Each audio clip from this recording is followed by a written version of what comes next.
Hey, podcast listeners. Dana here. Can I let you guys in on a little secret? Just between us. We like all of you much, much more than the folks that listen live. But no matter how, when, or where you check out the Hams podcast, we got to give thanks to our friends at Standard Heating for making it all possible. It's been a pretty tame winter so far, but we know well enough that we're not out of the woods yet. So hit up standardheating.com to get them out to your house to make sure your furnace is tuned up to do all of the furnace-y types of things it's supposed to do. I'm still learning the lingo. Make that appointment today. Become a Smart Club member like me. That's standardheating.com. Enjoy the show.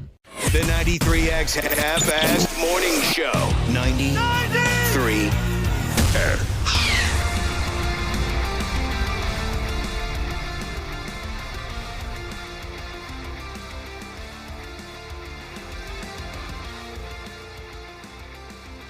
Is this the right button?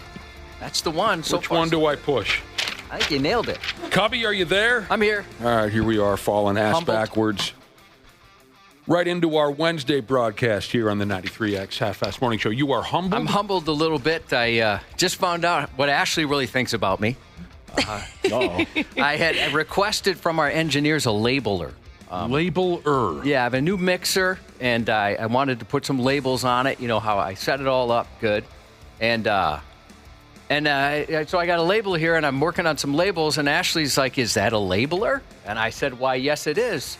And she thought that she's like, I said I borrowed it from the engineer. She's like, it seems like something you just have. It does. When you asked yesterday, I was surprised you didn't just have one at the ready. Interesting. I don't think I could have looked across the room and recognized that for what it is, a labeler. I wouldn't either. It's the fanciest thing I've ever seen. It looks like a typewriter of some sort, like a fancy typewriter. How did you recognize it as a labeler? Have you worked with such equipment in the past, Ashley? Yeah, one of my buddies had one once, and we just messed with it and labeled a bunch of things incorrectly. Dirty words? Yeah. Yeah, dirty words. Yeah, so, she thought I was fun. nerdy enough to bring in my own labeler to the station. Well, you are a techie guy and an organized guy. I will tell you what, when I knew I needed one, I thought I should just buy one. And have you guys heard of those crickets? Yes, You ever I see have. those commercials? No. for Yes. crickets? What is that?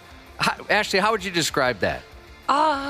It's a machine that can make cards, T-shirts, so it kind of like prints, I guess. It's Okay. a fancy printer in a way. I could make my own T-shirts at home. Yes. All right, it's called a cricket.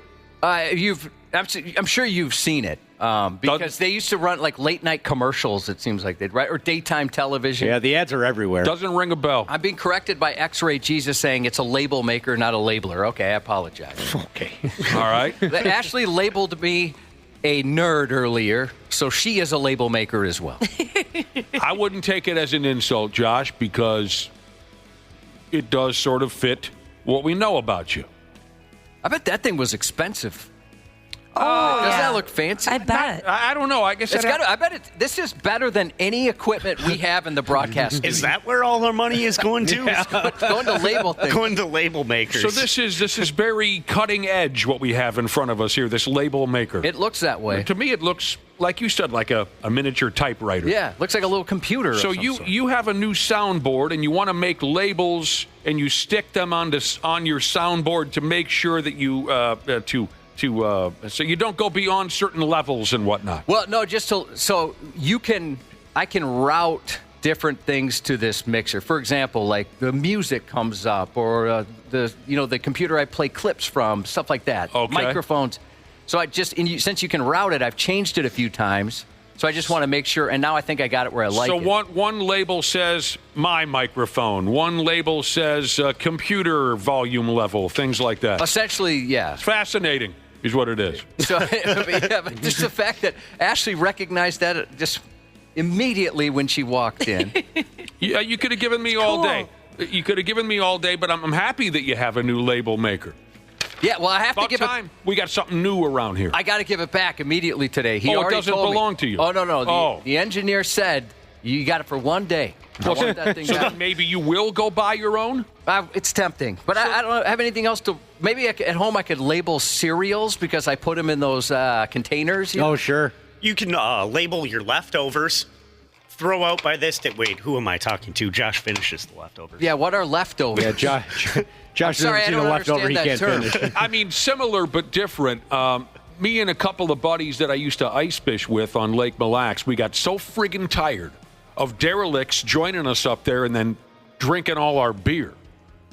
You go to Lake Mille Lacs for 2-3 days ice fishing, I think a guy should bring 2 cases per person, right? At least. We had guys showing up bringing a 6-pack. Oh, come on. And They know what they're doing. Exactly, they knew what they were doing. So they drink our friggin' beer. So one year, it wasn't a label maker. We just bought like silly little children stickers that you might find at a drugstore or whatever. You know what I mean? With Yeah. Pokemon on it or whatever. And the whole ride up, I sat in the back seat and took every can of beer out of 4 or 5 cases of beer and put a little Pokemon sticker on the can. So when we got there, I could tell the derelicts, if that can of beer has a Pokemon sticker on it, that belongs to me or Big Al. Drink your own damn beer. That's awesome. And these guys were pissed off. Growing up- Because, like you said, they knew what they were doing by bringing a friggin' 4-pack up for 3 days of beer drink. Cheapies. Growing up in the commune, we used to have to do that too. So your extended family that lived with you wouldn't eat your leftovers or something like that. You just take a piece of tape and you'd write on there, don't touch whoever's name it was for. I see your label maker is lit up right now. Are you working as we speak? I've made some labels, yeah. And it's funny, people are passionate about label makers. Not labelers, by the way. Label makers. They're passionate about it. And Magic Fling, Machinist Jesus said, "Is that a Brother brand label maker?" I just looked and it is. Oh, wow. Yeah. Dude, I could get you a Brother brand portable handheld industrial label maker. Let's try that was again. That was wow. You know what? It's so tough. Can I do something for you? Can I make a label that says that and you can just read it? Yeah. You can read it. Yeah, so you can make labels on the go. Label everything. So, the one he has is not portable? No, it's got to be plugged in. Oh, for Christ's sake. Do they all? Maybe they all do. I've never owned one, but yeah, because I've seen the ones like at a grocery store back in the day. I mean, I know it's different now, but it would just be look like a gun. Yes, kind of. that you have the red tape, and then it would just kind of print yes. on that. Yep. I'm familiar with that. Your little toy over there is new to me, but it looks fancy schmancy, and I'm excited for you. Can I make you a label? Tell you what, make me a label. All right. I'm going to stick it to my forehead, Okay. and then I'll try and guess what it says. Oh, This is I like fun. this game. Wasn't that a scene from the terrible what the hell was that movie called where they killed Hitler? Inglorious Bastards. Inglorious Bastards. Didn't they somehow put something on their forehead and they had to try to guess? And there were hints. I don't Oh, remember. yeah. Yep. And also Karnak back on Johnny Carson. Karnak on Johnny Carson. Oh, no, there's games like that, right? yeah. Heads up. Heads up. Okay. Oh, okay. Those are fun. I don't know how to play. I was just completely. I'll make you something. All right, so I stick it on my forehead, and then you guys can see it. I can't see it, and I have to guess what it says. Can we give you clues? Yeah, that's the only way it's going to work. You give me clues. That'd be impressive if you just randomly guessed and you listen got it to right. Print. It's printing here. Whoa. Okay. I remember Karnak just a little bit from Johnny Carson, but I never really followed his program. What was the game Karnak? How did that play out? He was like a psychic. He would put an envelope to his head and he would guess what was inside and then it'd open up and read it. And there was always some type of Joker bit, obviously. What are you doing? Is there something wrong with your label maker? I can't peel the back. I don't have any nails. You don't have any fingernails. You can't peel the back. All right. Ashley is going to peel this new label off and I'll put it to my friggin' skull. I'm going to do two because there's a great suggestion from Fun Size Cheeses. Don't look up what she texts. This is a great. Okay, I'm not looking at text messages. Well, there you go. This is hard. Give me a minute. A new toy in the building. Cubby's new label maker. Just for a day. Josh, have you stopped by TikTok lately? No, I don't have TikTok. I mean, my wife will send me a lot of dog videos. So you guys have heard my phone just blow up like crazy. It's not like a group text. It's my wife on TikTok, and she'll send all these dog videos. So, like, sometimes it works for me, sometimes it doesn't. But I don't have the app or an account. I've never been there, but I could be part of a hot new trend cooking on TikTok right now. I could be part of it. I'd fit right in with the 8th graders after what I pulled off last night. Last night, I dropped my work backpack I dropped it smooth down onto my big toe. You'd be huge on TikTok right now. And by God, it hurt. And some of you might be saying, what do you mean? How did it hurt when your work backpack fell on your toe? What do you got in there? Like a couple of free T-shirts and a bumper sticker? Well, actually, that's the crappy part, is I keep my finger bang drum machine in my work backpack. And so I dropped it last night at the house. It landed smooth on my big toe. And I was furious with myself. It was just so stupid, and it hurt. Usually, you also have like a million papers. I do keep quite a bit of paper in 25 pounds of paper in that backpack. And then, so I was embarrassed. It hurt. But then I found out that that's exactly the hot new bit on TikTok. Don't you know? As things just get progressively dumber on social media. This is what I read. You look so funny. The new TikTok challenge is to drop heavier and heavier things on your foot to see how much it hurts. That sounds like a nightmare. Yeah, right. It does. Oh, no. It is, because I did exactly that last night. If you search for dropping things on your foot or hashtag drop challenge, you'll find it on TikTok. You drop different items on your foot without shoes on, and I wasn't wearing shoes last night when my finger bang drum machine destroyed my big toe. You drop each of these items on your foot without shoes on, then you writhe around in pain, and then you rate the pain on a scale of 1 to 10. This is what is happening on TikTok today, Josh. This has been great for doctors. I've seen a couple doctors talk about this, and it seems like more and more TikTok challenges come out, and then doctors get on there. What do they call them? TikToks? Or there's a name for them. And they get on there and say, don't do this. This is very stupid. Oh, TikToks. Right? They call it something like that. Yeah, something like that. Well, sure. They might as well be at the ready, because so much of what we read about these TikTok challenges is dangerous, possibly deadly games that 12-year-olds are playing with each other. So there better be a TikTok hanging around their summers. One guy has gone viral after he played this game multiple times. He dropped a hammer on his bare foot, a space heater, a sound bar, and the worst was when he dropped a cordless drill on his foot. But people are doing things like vacuums and television sets. So yeah, it was someone with a huge computer monitor and just drops it, and then the computer monitor breaks. Yeah, like, dude. And then, like Josh mentioned, then the TikToks dial in and say, "Look, you could break your foot and end up with long-term issues, and you're in a wheelchair the rest of your life." But there I was last night at the house all by myself. Had I just engaged with the TikTok crowd, I'd be a living legend right now. Because that finger bang drum machine, Josh, one of the greatest gifts I've ever received from anybody. I think you gave that to me for Christmas this year, or my birthday. That thing hurts when it lands on the end of your... Oh, I'd imagine. It looks heavy. And you got to consider the fungus that I've got in there, too. That plays a role in the pain, is the fungus. Well, I worry about the drum machine now that I think about it. Yeah, I haven't plugged it in. I don't know if it's working. Okay, so Josh has a new label maker. It's a big, exciting thing we got happening here at the radio station. A label maker. He can write words and then print off little stickers, and he uses it with his daily tasks here at the radio station. And so he's printed something off. I've stuck it to my forehead, and now I'm going to try to guess what it says by asking you folks a series of questions. Are you ready to begin? Yeah. Yep. Is it a person? No. Okay. Because, and I don't mean to Brad Ryder this operation, which means explain everything that I say along the way. Brad Ryder likes to explain everything he says along the way. You ever notice that about Brad? I have. Oh, yes. yeah. He'll say, boy, it's hot out there. And we'll say, it sure is. And he'll say, I say that because I'm outside with a hooded sweatshirt on. Right? And we'll say, well, you didn't need to say. We all know. But anyway, the reason why I guess is it a person is my first thought was that you guys would make me walk around the rest of the day with a sticker on my forehead that said Adam Sandler or something like that. Oh, that's been good. So it's not a person. No. Is it a thing? No.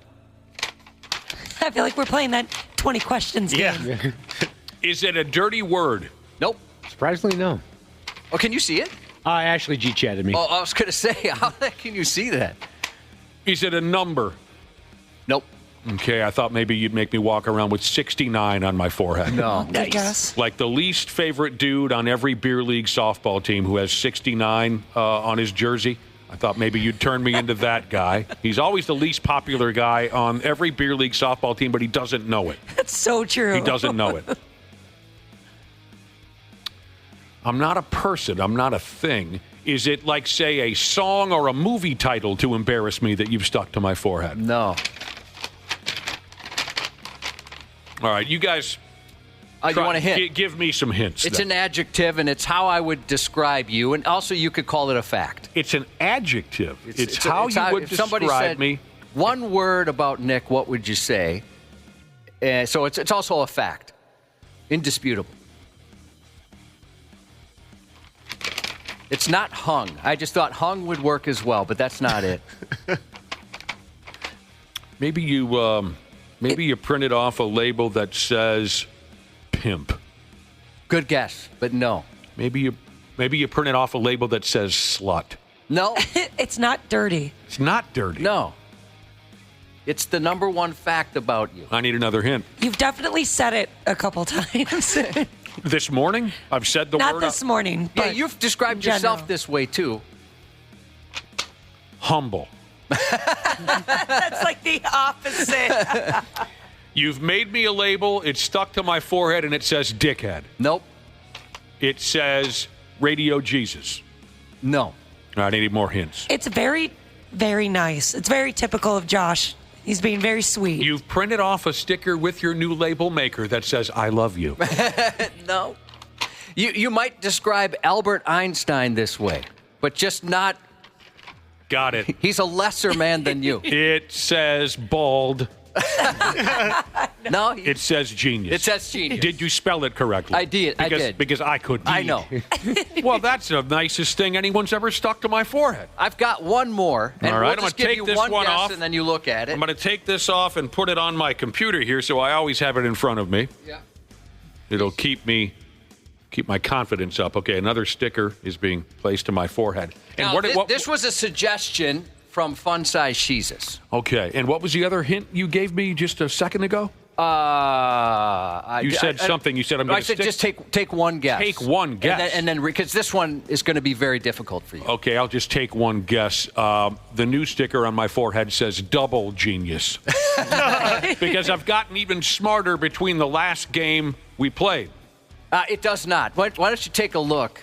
I should just take it off. I think you should, yeah. And this is courtesy of a listener by the name of Fun Size Cheese. Fun Size. She says, I know who she is. Yeah, I don't think you know this word. That's why I thought we shouldn't guess because you'll never come up with it. The first time I saw Fun Size Cheeses, you know what I thought to myself? What's that? I said, she will be mine. Dude, same here. I covered her up because I wanted to give her some modesty. You guys probably remember. And I was convinced that it would happen. We were having a conversation. I think this was in Stillwater, Minnesota. Have you guys been there? Yeah. The two of Every us year. were having a conversation, and the way we looked at each other, I thought, she will be mine. And then seconds later, this guy rounds the corner, and she says, oh, this is my fiance. And I think if I remember right, I think I said right into her face, I said, F you.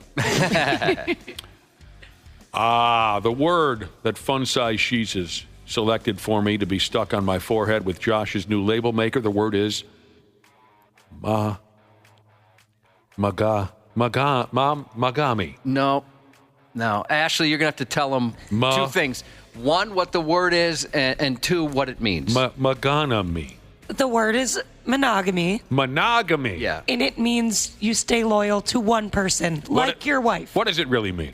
No, that's what it means. It does not mean that. That's what that word means. It's a type of finish that you can put on a countertop. It's a very strong wood, is what that is. Well, that was more fun than I've had all day. And I think maybe we need to buy a label maker for you. Apparently, they can afford label makers in this building, but not microphones or headphones that work. We got to buy our own. Never in a million years would have guessed that's what you had cooking over there. Yeah, the label maker is crucial to making sure a radio station just purrs nicely. The one piece of equipment we need. You know what we should do? Let's label everything in the building today. Yes, I was thinking it would be please. hilarious. I want to so bad. Or label the things that don't work. I mean, really, just label everything we see. That'd be Chair, microphone, above the boss's office. Let's put a little label that says boss. Yeah. Beyond my right shoulder, we have a broken down Papa-Shot basketball game. Put a sticker on it that says broken down Papa-Shot basketball game. I think that'd be fun because there's always somebody new in the building. We get new coworkers almost every day around here. I'd love for a new person to walk in and say, what the hell is the matter with this crowd? Oh, they're Why very is organized. every friggin' thing labeled in here? There's a case of beer in our studio right now. Someone put a sticker on that says beer. Yeah, you know what? We realize that's a lamp. You didn't have to label it. That's a great idea. I know what a lamp is. If we have the time, that's what we should do later. Label every damn thing. All right, what else is going on around here? By the way, I did have a listener text in yesterday and say, speaking of my finger bang drum machine that landed on my toe last night, I have a listener texted yesterday and said, we haven't heard it in a while. Can you plug it back in sometime? Would you mind, Josh, at one point or another, if I plugged it back in and played a little finger bang drum machine later? Oh, do you Don't worry about it right now. Do you have it here? Yeah, I have. I always keep it in my backpack. That's why it landed on my foot last night. I haven't plugged it in. I don't even remember how to plug it in. But I'm just asking if you mind later if I play a little bit. Of course not. I Okay. love that thing. All right. Can I ask you a question, Ashley? Did you and my wife team up? Are you guys mad at me or something? My wife is obviously listening, so everybody be cool. She said, she emailed and said, sorry to break it to you. You are a dork. You did have a label maker at one time when we were first married. Yeah, I know, but I didn't want to bring that up. No way. You really did? I did, yeah. Why and you really remembered that but didn't want to tell us? That's correct, yes. What were you doing with a label maker back when you were a younger man? Labeling storage items. I'll tell you what. Okay, fine. I'll just go. Really? I'm going all in here. I thought about creating QR codes that I could stick to the outside of bins, and that QR code would go to a note, like a note stored on my phone. You lost me. That would spell out what was in there with pictures of certain things. Oh my gosh. You are so organized. So I could scan that, and then I decided, all right, that's ridiculous. This is a thought you had years ago? Oh, yeah. Then you don't have to open the bin. I like And then it. I thought I could get some RF stickers and then just scan it with my phone and have it go to a note. That's That adorable. would tell me what. I wish I knew what either of these things mean that you're saying right now. But I want to go back to just the idea of simply labeling storage bins. You walk by a bin and it says paper towels, forks, knives, whatever. Yeah. There's only one person on earth that I know that does that, and that's my mother. Oh, really? Yeah. And there's a lot of them. Every bin in her home has a label on it. Christmas bulbs, whatever. What do you call those things again? Christmas ornaments. Every friggin' thing you can think of. Name any random item. There is a bin in her house filled with that item and a sticker or even just a piece of Scotch tape, magic marker. It's labeled. It's madness is what it is. It drives me crazy to Yeah, see. I've done that. I'm too lazy to do that. Oh, this is a great suggestion from Chipman Jesus. Make sure you put a label on the label maker that says label maker. Brilliant. That's the first one we're going to do. Careful when you label our printer. Oh, my gosh. That sumbitch can be a little squirrely. Yeah, I know. But yeah, that's a great idea. We do have new people coming in and out of the building quite often, and I want them to think that we're insane. Yeah, let's Or go in that the we're just bathroom really too. stupid.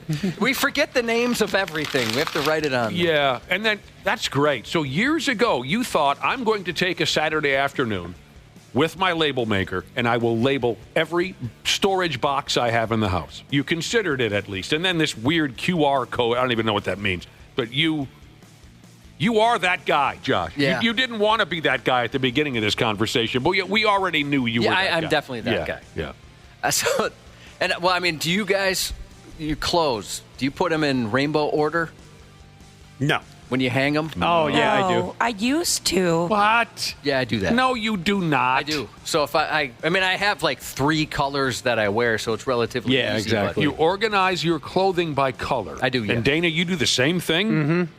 Well, Dana, yours is probably really easy. Everything's blue, Yeah. basically. It's just different shades of blue. You know, it's This is hilarious. People are sending in photos of their label makers, and there's some people passionate about it. I didn't even know these damn things existed. You know, there's different levels of OCD. I battle with OCD. Would that be technically an obsessive compulsive disorder to organize your clothes by color, or are we venturing into a completely different mindset? Yeah, I don't know the official designation, but I would think so. I mean, just that's why I have to clear like any message I get out every day. At night I have to delete all my text messages. Yeah, that's emails, crazy stuff like that you do that. I have text messages from years ago. Yeah, I can't have that. And it's funny. I've mentioned this before, and the brother and sisterhood, and our boss would do this too. They would send screenshots of their phones or their computers with unread message numbers that are. I didn't even know you could do this, but our boss specifically, I don't know how he gets work done. He'll have like 2,000 emails. He gets hundreds a day. Oh, baby, do you want to get stressed out? Do you have something like that? Yep, I have over 25,000 unread emails and over 700, or I have 709 unread text messages. My anxiety level has gone down so much in the last couple of months since Ashley's no longer sitting right next to me, and I no longer have to see her phone and see all those notifications she has. See, it all depends on. I mean, there's many factors involved. I mean, that wouldn't bother me at all. It doesn't bother me. Unread emails. Oh, I don't know what it is. It must go back to the fact that I'm not a email guy. Where you people, the younger people, you've grown up dealing with emails your entire life. Well, it's still relatively new to me. So, yeah. But there are certain things that I must have organized, or I go crazy. Just the other day, one of my uncles, I was up north with my mother's side of the family, hanging out with one of my uncles who is a very specific, organized type of a guy, even more so than I am. And at one point or another, we were bungee cording something, bungee strapping something to be moved out of a house and into another. And I had my big bucket of bungee cords in my pickup, and I slapped them down in front of the project that we had ahead of us. And I could tell by the look on his face that the sight of my completely tangled, knotted bungee mess, I could tell right away that it bothered him. And he looked into the bin and he said, "I'm pretty disappointed in you." And I said, "Let me take a guess. If this was your bungee cord bucket, all of them would be organized by size and color?" And he said, "Yes." But I knew that about him. I knew he was that type of a guy, where my bungee cord bucket, it's all different lengths and colors, and they're tangled around each other. So it's funny how we all sound like we have some level of OCD. It just depends on what bothers you and what doesn't.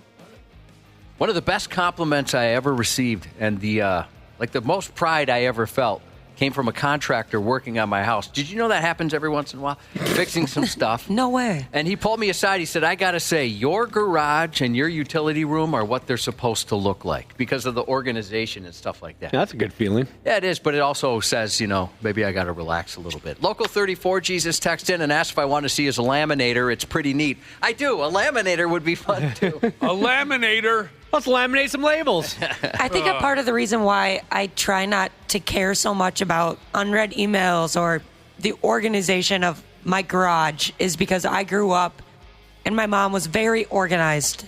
She was very strict about that kind of stuff. And I think as soon as I got away from that, I was like, finally, I can just relax a little. Somebody says, like I said, it's a lot of factors come into play. Somebody's asking how organized my glove box and center console is. So organized, I don't like to keep things in there. I like to keep it tidy, so I don't keep anything that. in there. You see, I thought I was the crazier one amongst the two of us when it came to that kind of thing. I'm way more OCD than you can handle a ton of papers and you can handle kind of a mess over in your work area. Well, for a brief period of time. Yeah, you do freak out sometimes. Not all the time. Not for long periods of time. While we're doing this friggin' show, I don't mind what it looks like around me, but once the show is over, I need to get those things back. And like I said, everyone's different. There's all kinds of friggin' factors. I used to get crap for a friend's mom would make fun of me because I've changed it up now. But like, let's say you go to a barbecue and you got a plate full of a whole bunch of stuff, right? You got your corn on the cob, your baked beans, your meat, whatever. I would eat one thing at a time, and she would make fun of me for that. Oh, I know a couple people that do that. I never even noticed it, that I did something like that. But And so you do that for every meal? I used to, and now I think about it. You were shamed. She gave me so much crap. I didn't even know that was a issue. I don't know why somebody would take an issue with that or even notice it. Well, it's funny how people kind of get, right? Mm-hmm. They really get into other people's business. I would notice that, I think. I mean, and so if this lady never would have said a word to you, maybe to this day you'd still be eating this probably items at a time. You'd start with the mac and cheese and then go to the this. And I never thought about it. And I do that. I do operate like that sometimes, but not all the time. So here we go. Continuing on with our Wednesday broadcast, we ought to take a damn break. Sorry. I want to get your thoughts on this. Oh, I would love to give you my thoughts. Wisco male nurse Jesus wants to know. He always thought the messier a woman's car was, the better they were in bed. Well, I'll tell you what, then my wife would be a tiger. Oh. That's the rumor. Is that really? I've never heard that before. Yep. No, That's why my car's messy. Yeah. trying to give off that vibe, You just burn up the sheets. It's funny. I'd love to clean this thing, but I don't want to give anyone the wrong idea. Yeah. I've got a reputation to uphold. That I suck in bed. I've never known. I mean, I think it's safe to say every woman I've ever been involved with, their car has been a disaster, and their apartment or house has been a disaster. Every damn one of them. Yeah, my wife's very messy. Drives me friggin' nuts. I keep my house clean, at least. It took a while to get used to that between my wife and kids. Well, there you go. When stuff on the floor. Oh, God. Don't even say stuff on the floor. Yeah, I never. It's terrible. It took me a while to get over that. My brother's got the same thing. If he ever had kids, I think he'd move out. I don't think he could handle it. Everything has a place. Yeah. Everything is spotless. Oh, I could never handle it. He's the same way. Couldn't handle that. That kid will be gone in a week. We got to take a break. You're a terrific crowd. The Wednesday thing. Right. We'll be back with the stupid news here in a few minutes on the Half-Assed Morning Show. The 93X Half-Assed Morning Show. They got their heads up their ass. On 93X. Dana here to tell you all about my new friends at Standard Heating and Air Conditioning. You see, I've been doing apartment living ever since my parents kicked me out back in the day, but now I'm back living in a house. I'm absolutely clueless when it comes to any project. That's where Standard comes into play. They cranked on my furnace to get it really cooking for another cold winter. And think about this. Standard's been doing this for over 95 years. That means at one point, they made sure your great-grandpappy was all nice and warm in his butt-flap jammies. So get in touch with the folks at standardheating.com and make sure you ask about becoming a Smart Club member. That's standardheating.com. Former U.S. Navy SEAL Sean Ryan captures real stories about sacrifice and strength. My biggest fear wasn't death. My biggest fear was nobody will remember me. That motivates a lot of people. It just made me feel invincible. Open the steel door and just... They were all convinced, I think, that they were about to die. This rush of stress comes over me because now it's soul time. All of a sudden, I'm saying, what is really important? Let us reveal the truth of ourselves. That's it. The Sean Ryan Show. Follow and listen on your favorite platform. Stupid news on the Half-Assed Morning Show.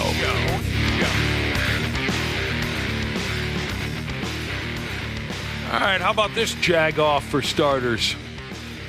We're talking about a dude. And then he got busted.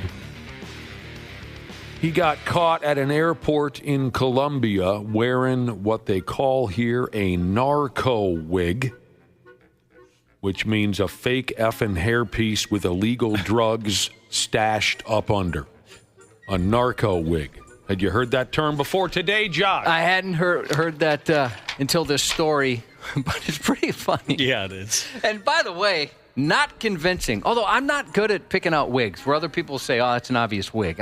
I'm usually not, but in this case, I would know something was up. I'm the best in the county. Yeah, you are good. So's my wife. Like, I'll say, wow, that's lovely hair that person has, and she'll say, oh, that's a wig, or those are extensions. You want to identify a wig? Call me. You got to figure it out. I do. This is up on 93x.com. I want one. Not to smuggle drugs, but, just to carry stuff around. Dude, What'd you put in your wig, Josh? Paprika. It's just one of those where you don't really think about it too much, but you're so glad when you have it. Yeah. That was quick. You've been thinking about that clearly. No, I don't know why that popped into my head. I guess as a soup connoisseur, it kind of makes sense. A truffle salt? Stupid ass tried to board an airplane with about $10,000 worth of that damn cocaine riding up on top of his head. In little bags, separate little bags. Are people still doing coke? I mean, obviously they are, but I mean, is it a trend? Not a clue. I think so. Pardon me? I think so. I think so, too. Yeah, it kind of died off. I didn't hear about it for a couple of years, but now I see people even like post about it on Twitter or X, Smart. just nonchalantly, like about doing coke in the bathroom at the bar. Yeah, going for a nose beer. I was at a wedding recently where I was told that the bride and groom specifically instructed the wedding party that there was no cocaine allowed at the wedding. I was like, well, if it was that big of a deal that they need to make a point to tell people not to do cocaine at the wedding, I think it's still pretty prevalent. I'm sorry if you already said this. Did you say when this was? About a year ago. A year ago, okay. Yeah, back in the day, and I'm not talking like, the joke in the 80s where it's huge, but I remember late 90s, early 2000s going out with people and they nonchalantly did it. Throughout my lifetime, I've seen it a few times. I hear it talked about now and again, but I don't know anyone personally who uses cocaine regularly, so it's something that really never enters my mind. Still a baby, had a baby, Jesus said. Oh, yes, nose beers. Oh, dang it. You got to send that. Never mind. What happened? They immediately text afterwards and said, don't use my name, please. Put that in the, start with that. I'm not going to finish the text. God dang it. My favorite thing about this video is like how when they're cutting the wig off of his head, he's sitting there with like his hand over his face, just so much shame. He does not look excited to be there. So, do you guys think I'd make a good drug mule? I wouldn't, would I? No, you'd be way too nervous. Yeah, I'd be too nervous. You'd give it away. I'd be sweating like crazy. Yeah, you'd have to be. You got to be a certain type. Bunch of cocaine bags up on top of his head, held into place by a silly-looking black wig, a narco wig. I don't know about the rest of you. To me, he ended up looking like he was doing the mop top look like one of the damn Beatles from 1964. Yeah, he's a 40-year-old man acting like this. Even if it was real hair, you'd do a double take because, like you said, it's out of style now. It doesn't look natural. Stands out. A security scanner at the airport spotted the phony hairdo, and like Ashley was saying, there's video going around of the local cops. The local cops cutting the wig off the poor bastard's noggin after they hauled him off to the side and put his sad ass under arrest, and he does not look excited. Word is he's had 2 prior drug trafficking charges, so he's probably about done at this point, I would imagine.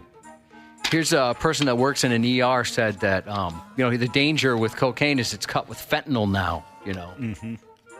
A friend of mine, he's on a vice squad, right? And so they deal with drugs a lot, obviously. And he mentioned they were told in their training that it's not if, it's when you overdose on cocaine. They said just sometimes it's your first time, and sometimes it's, your 100th time down the road. Yeah, it just takes the smallest amount. And now with fentanyl thrown in there, yeah. I've never understood.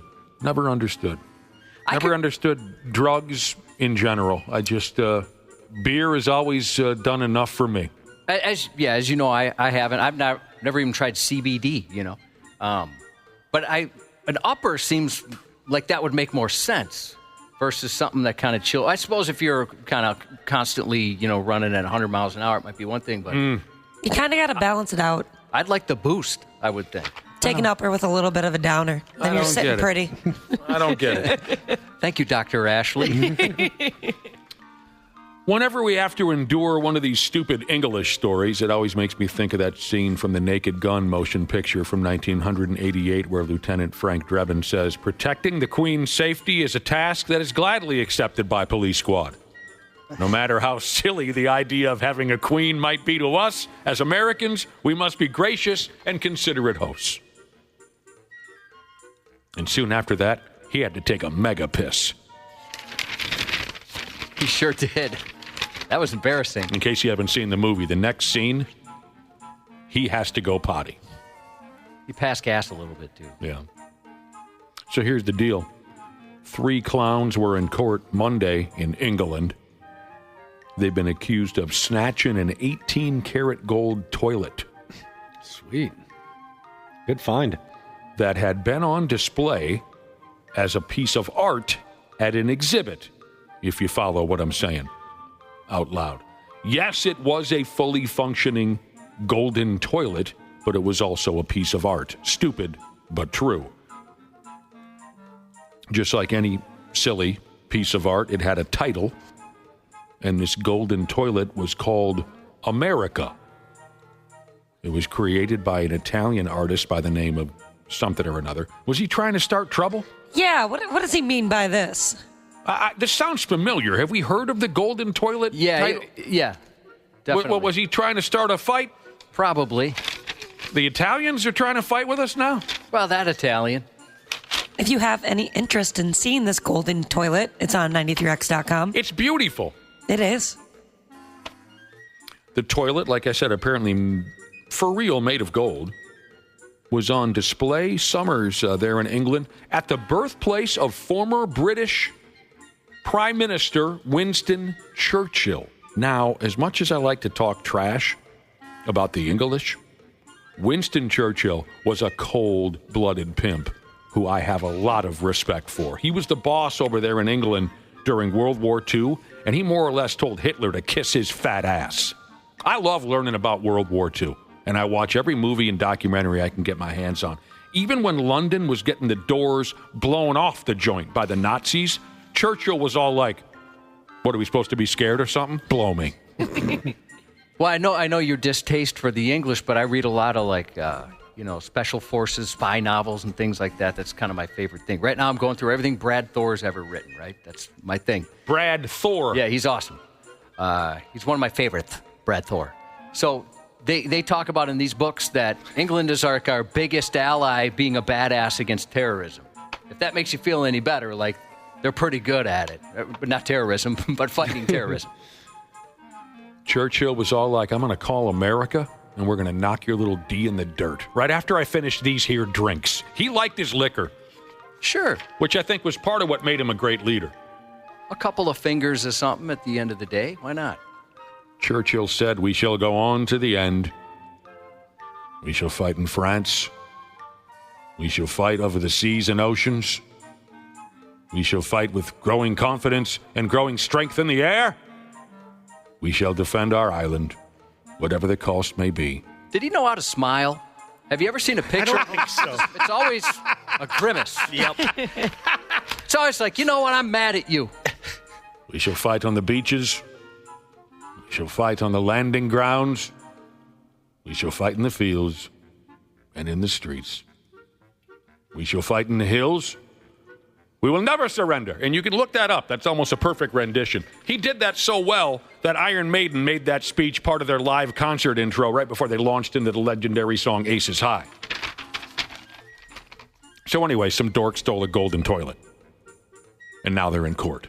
Impressive to learn that once the dorks got up inside this art museum, they were able to rip that toilet out the wall in 5 minutes. Yeah, I bet that son of a gun wasn't light. 5 minutes, they were in and out of the joint. And the toilet's worth a few bucks, as you might imagine. So the trial is due to last about a month. I'll get back to you on this. Or not. I thought it was pretty funny that Tommy Kramer, of course, legendary former Vikings quarterback, he's got a Green Bay Packers urinal in his bathroom. Oh, yeah. That's funny. A buddy of mine, Weird Penis Jesus, he had to stop his son when his son was maybe, 2 or 3, from trying to go take a pee in a toilet at Home Depot. Oh. Luckily, he was attentive at the right moment. Kid's about to pull his pants down and go right in there. I could see the confusion. Wonder how that happens. You almost want to think, you almost wish that he let the kid go through with it. Yeah. What a story that would be. Mm-hmm. Just act like you're doing something else and you don't see it. Yeah. What else is going on around here? God, help us again with the English. All right, someone finger this one out for me. Because I don't have a stinking clue why with this I don't have a clue why this would be a thing to do. I don't. A restaurant says a woman's went into their restroom last week, and about 10 minutes later, the same lady walked out the joint with their bathroom sink. She stuffed the sink in a bag, and there she goes. The owner of the joint said he and his staff didn't realize at the time that their sink had gone bye-bye, but later they went into that bathroom and saw that the sink and some pipe work was gone, skis. Wait a minute, something's missing. The owner dude had to look back at the security video footage, and he thought he was losing his damn mind when he saw this lady walking with the sink in a bag. So what, are people smoking porcelain rocks now to get high? Why steal a sink? It's a nice sink. It's up on 93x.com. You saw on our website, we have a picture of the stolen sink? Yes. But we have a picture of... You are thorough. We have a picture of the sink that is there, and then we have a picture of the sink not there anymore. Before and after. Yes. And it's a nice sink. It's one of those bowl sinks. Oh, those are fancy. I'm not a huge fan of them. I don't know why. They just kind of make me mad. Easy to urinate into. Yeah, I never really understood that bowl sink either. What was wrong with the regular sink? Yeah. All right, so the sink lady wasn't eating at the restaurant at the time. She just walked on in.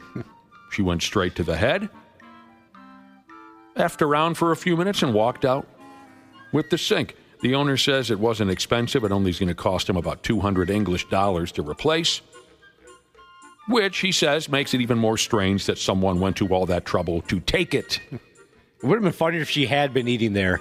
You know what? The service and food was so bad, I'm stealing their sink. Yeah, I wonder if she videoed, or recorded this, and it's going to be on TikTok or something coming up here. You ever seen a sink ripped off the wall? No. Yep. It's a dramatic thing. I've seen a urinal ripped off a wall before. Ooh, how'd that happen? Did the water come spraying out? Was it just like water just spraying out 1,000 miles an hour, No, like the fire department has swung by the house? It had obviously happened before I was there, but like a bunch of the tiles were missing, and so it didn't look like somebody removed it to repair it. It looked like somebody ripped it right out. Oh, so you didn't see it happen? No, I just saw the aftermath. Yeah, I've seen it happen because someone's sitting on the sink. That's exactly right. Yeah, especially girls. For some reason, if there's not enough room to take a picture of all of us, we'll sit on the sink. Oh, really? Also makes your butt look better. How does it make your butt look? Because you can't see it? It kind of pushes it out. Yep. When a girl's butt is up on a sink, you got to start hanging out after hours with me more, Josh. When a girl puts her little bottom up on the sink, it kind of goes kablizow. Yeah, you got to arch your back a little bit, too. Never seen that. Only one leg up. That's important. She's right. When we were living up at St. Cloud State, we had like most of us back in those days, we just had a garbage house. Landlord was kind of a dick. He really was. But whatever, he's a landlord. I'd be a dick, too, if I was renting to moron college students year in, year out. And we had one bathroom, and it had just the tiniest little $2 sink. It was just this flimsy play school Lego sink. It was just garbage. And one night we're having a friggin' party, and I walk upstairs to where the bathroom was, and there's one of my bros chatting with some girls. They're all in the bathroom for some reason. And he does the cool move where he's going to prop himself up on the sink to further the conversation. Oh, no. I'll tell you what, ladies, I'll tell you a story real quick. And he props himself up, and he tears that play school sink off the wall. And we had 1,000 gallons of water in the upper level of our house in about 25 seconds. And we're racing all the way down to the basement to turn the water off. The worst part about it, it was a disaster. The worst part about it, I gathered up all our roommates, and I said, look, don't say a word of this. I didn't think I'd even have to say this, but I did. I said, don't call the landlord on this. Let's see if we can fix this ourselves, because he's going to wet his pants. This guy's a prick in the first place, right? But sure as hell, bright and early the next morning, one of our roommates calls the landlord. Can you come over and replace the sink? And he says, why? What happened to and then the guy's doubly pissed. Why tell the landlord? We could have fixed that ourselves. Yeah.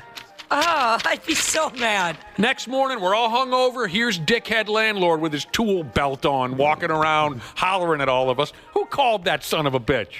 I don't know why somebody thought it was a good idea, but the toilet here is suspended off the wall, and somebody ripped that thing like it was starting to fall. So that's why they've got the kickstand underneath there now. I haven't noticed. Oh, you haven't? yeah. No. Yeah, that was for a while there. I mean, you couldn't use it. The toilet was coming away from the wall. Because, yeah, it was suspended off the wall. It's not like a normal toilet. I guess And so you haven't seen it's got like a brace underneath it? I just kind of pull my pants and underwears down, Josh, and I I do my business and I get the hell out of there. You're out of there. Right down to your ankles. As long as I don't fall in, I guess it's a successful movement. I always like to look just because, I don't want the seat to slide. Oh. I have to make sure everything looks like it's in order. But it was closed down for a little bit. Well, we shut down a toilet around here. Doesn't surprise me. We talked a little bit about games in yesterday's Stupid News Report. We mentioned Pokemon. Have any of you ever had Have you ever had any real concerns that you were full-on addicted to a game and might need to seek help for your problem? Yeah, we just talked about this actually with Oregon Trail. We did? It's the only time. I've never really been a gamer. I mean, when I was a kid, I thought Nintendo was really cool, but we never had one. And then I started playing this on my phone, and I spent $700 to make sure I could grow crops and get medicine and all that kind of stuff. Okay, so you spent some money. Did you ever really have any real concerns? I'm hooked on this. I can't stop. Once I realized how much I spent, I said, I got to stop this. So, yeah, I didn't have to, go to a specialist of any sort, but I got kind of crazy with it for a bit. Mine was Animal Crossing. All right. Sorry about that. I got really bad with that game to the point, I was playing it 8 hours a day, and this could have totally been a scam, and I could have had every single dollar in my bank account stolen from me. I bought things from a third party to advance further in the game, and it was so bad. I thought, all right, I need to get control of this. I did what you did, Josh, with Oregon Trail. I started going into my settings and changing what time of day it was. Yep. It was getting out of control. Yep, I did that. I mean, I was Googling how to get better at it. And like you said, you can buy, what do they call it? There's a name for it, but we can, you have, let's say, Nick, you're really good, you're great at Tetris. I am. Let's say you could save that and you could send it to me just so my whole Tetris persona would be better. So you can spend some serious money on that stuff. Or you, grow a character. Wapple, you probably could describe this better. You get a character that progresses a certain level, and then you sell that. Some of these guys are making some serious money. Oh, I've had that with Skyrim. You can, somebody I know got to the highest level, and he was able to, do some fancy computer stuff. And so that I had his profile. It was awesome. Some of my buddies, back when Call of Duty Modern Warfare 2 was out, we were in high school, and they would sell basically them playing the game for people, and they would make hundreds of dollars doing it, just leveling up their characters to the point where they bought another TV and then they put crosshairs on the TV. So when they were shooting, they always knew where it was going. Didn't you do that, Dana? What's that? Didn't you help people beat something in in Zelda? 7th grade, yeah. Zelda, Ocarina of Time. Nobody could beat the Water Temple, so I would charge them $10 a pop. They would bring their cartridge in. I'd take it home overnight, beat the temple, and bring it back. That's so awesome. Oh, yeah. Dana, you could help with this. I had a friend who wanted me to pass along something about that game. Mm-hmm. And he said, Dana will know what it means. And I told you, and you were floored. Yes. He was able to beat the Water Temple without having the blue tunic, which means you can breathe underwater. So he somehow beat the Water Temple without being able to breathe underwater, which I didn't know was possible. He said that he didn't even know the blue tunic was a thing. Yeah. And I thought, okay, I'll tell him. It seems kind of weird, but the look on your face was like he was some sort of god. I was floored. I was like, I want to shake this man's hand. More anxiety than hair, Jesus said he's fully addicted to Clash of Clans. Never played it. I haven't played that either. Never saw it.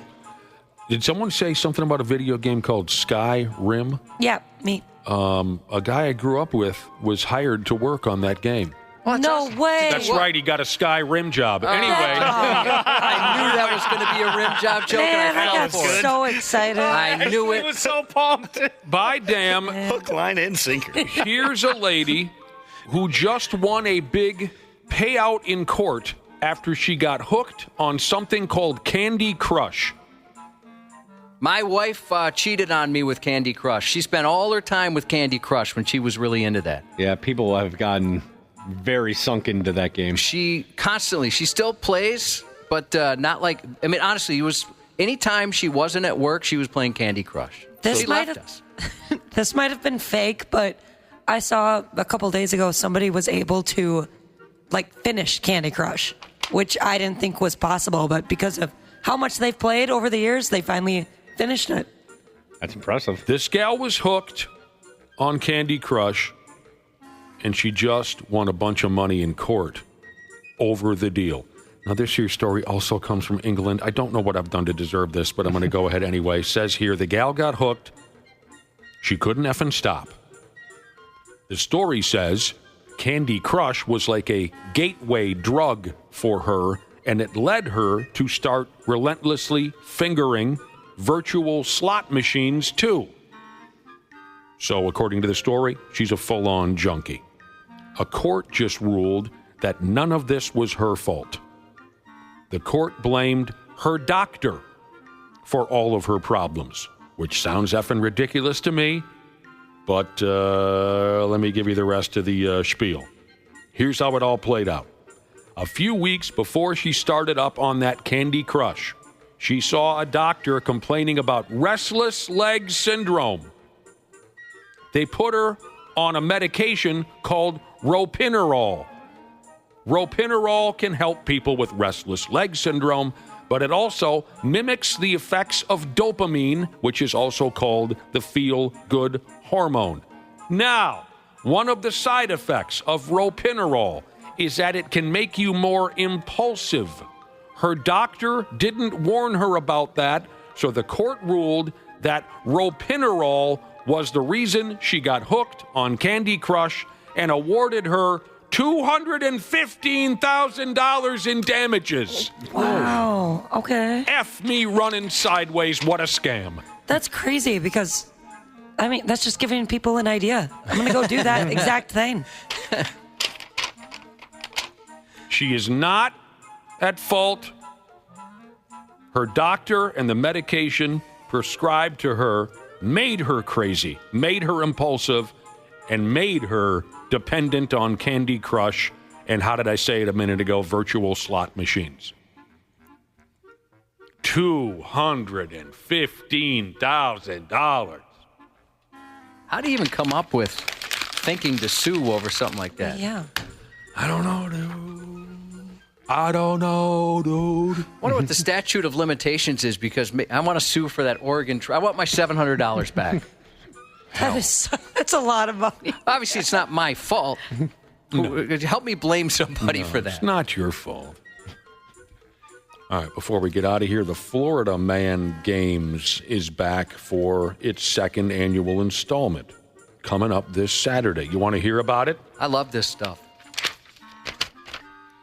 They call it the, quote, most insane athletic showdown on earth. It's a day of chaotic athletic fun inspired by Florida's wildest news headlines. So if this is all new to you... There's one on here I would love to do. If this is all new to you... salts? That should be... Maybe that's what you win. Yeah. They have a face-eating contest. It's just a trophy filled with it. There's so much madness in Florida because they're all stupid. And, the news headlines are outrageous day after day. And they've taken that fame, I guess, infamy, and turned it into this day-long Olympic Games type of a setup. They call it the Florida Man Games. Here we go. I'll give her hell. Here's a sampling of some of the nonsense that goes on. Well, for the record, last year, the inaugural games, a couple of teams that were very successful were called the Red-Eyed Gator Hunters. No, that's not correct. The Red-Eyed Gator Huggers and the Cooter Commandos were two of the more successful teams at last year's Florida Man Games. I don't know if they're coming back. I would expect them to defend their title. I would think so. Yeah. It became popular enough, Cubby, that they've upped and moved the event to a larger venue this year. Here are some of the events to watch this time around. And some of them were included in last year's games. The Evading Arrest Obstacle Course. That's the one I'd like to try. Floridians are chased by police. Real police. They steal some copper pipes or some catalytic converters, and then they dodge real sheriff's deputies while leaping fences and navigating obstacles. It's a test of agility, wits, and a touch of rebellion, they say. You're too old for that, Josh. Yeah, it sounds a little exhausting. I wish that it was more just behind the wheel stuff, but that does sound pretty hilarious. The Florida Sumo Cage. They have a chain link cage, like you're at a 1984 WWF house show, and contestants wrestle sumo style while hanging onto a pitcher of beer. More or less, if you spill your beer, you lose. That's fun. It's a nice twist. The weaponized pool noodle mud duel. This was a fan favorite last year. I can see why. Contestants are armed with pool noodles, reinforced with duct tape, and then they beat each other into oblivion in a muddy, inflatable pool. Oh, heck yeah. That sounds like so much fun. It's great they've embraced this. I mean, like in Florida, you can even get Florida Man shirts and stuff like that. Oh, really? I bet you can really get a duct-taped pool noodle. I bet you can really get that thing cooking. And if you get that across the chops with some momentum behind it, it'll put you on your, it'll part your hair for you. Even with a regular pool noodle, no duct tape, I've whacked my brother pretty good sometimes. Now, some of this, I think, is brand new. The Hurricane Party Prep Grocery Aisle Brawl. So it's like a battle in the, how do you say it, supermarket aisle.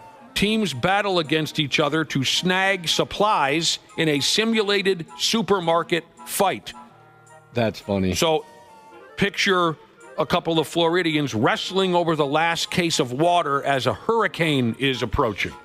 My wife hates whores too, Jesus. Wants to know if Randy Shaver is going to be at the Florida Man games. He's down in Florida. He should go. He wouldn't come within 50 miles. I can see he's a different guy now. Maybe he'd be interested. Throwing fake alligators at each other. Oh, this is great. Now, they call it the gator throw. Competitors throw fake alligators at each other through a mock drive-through window.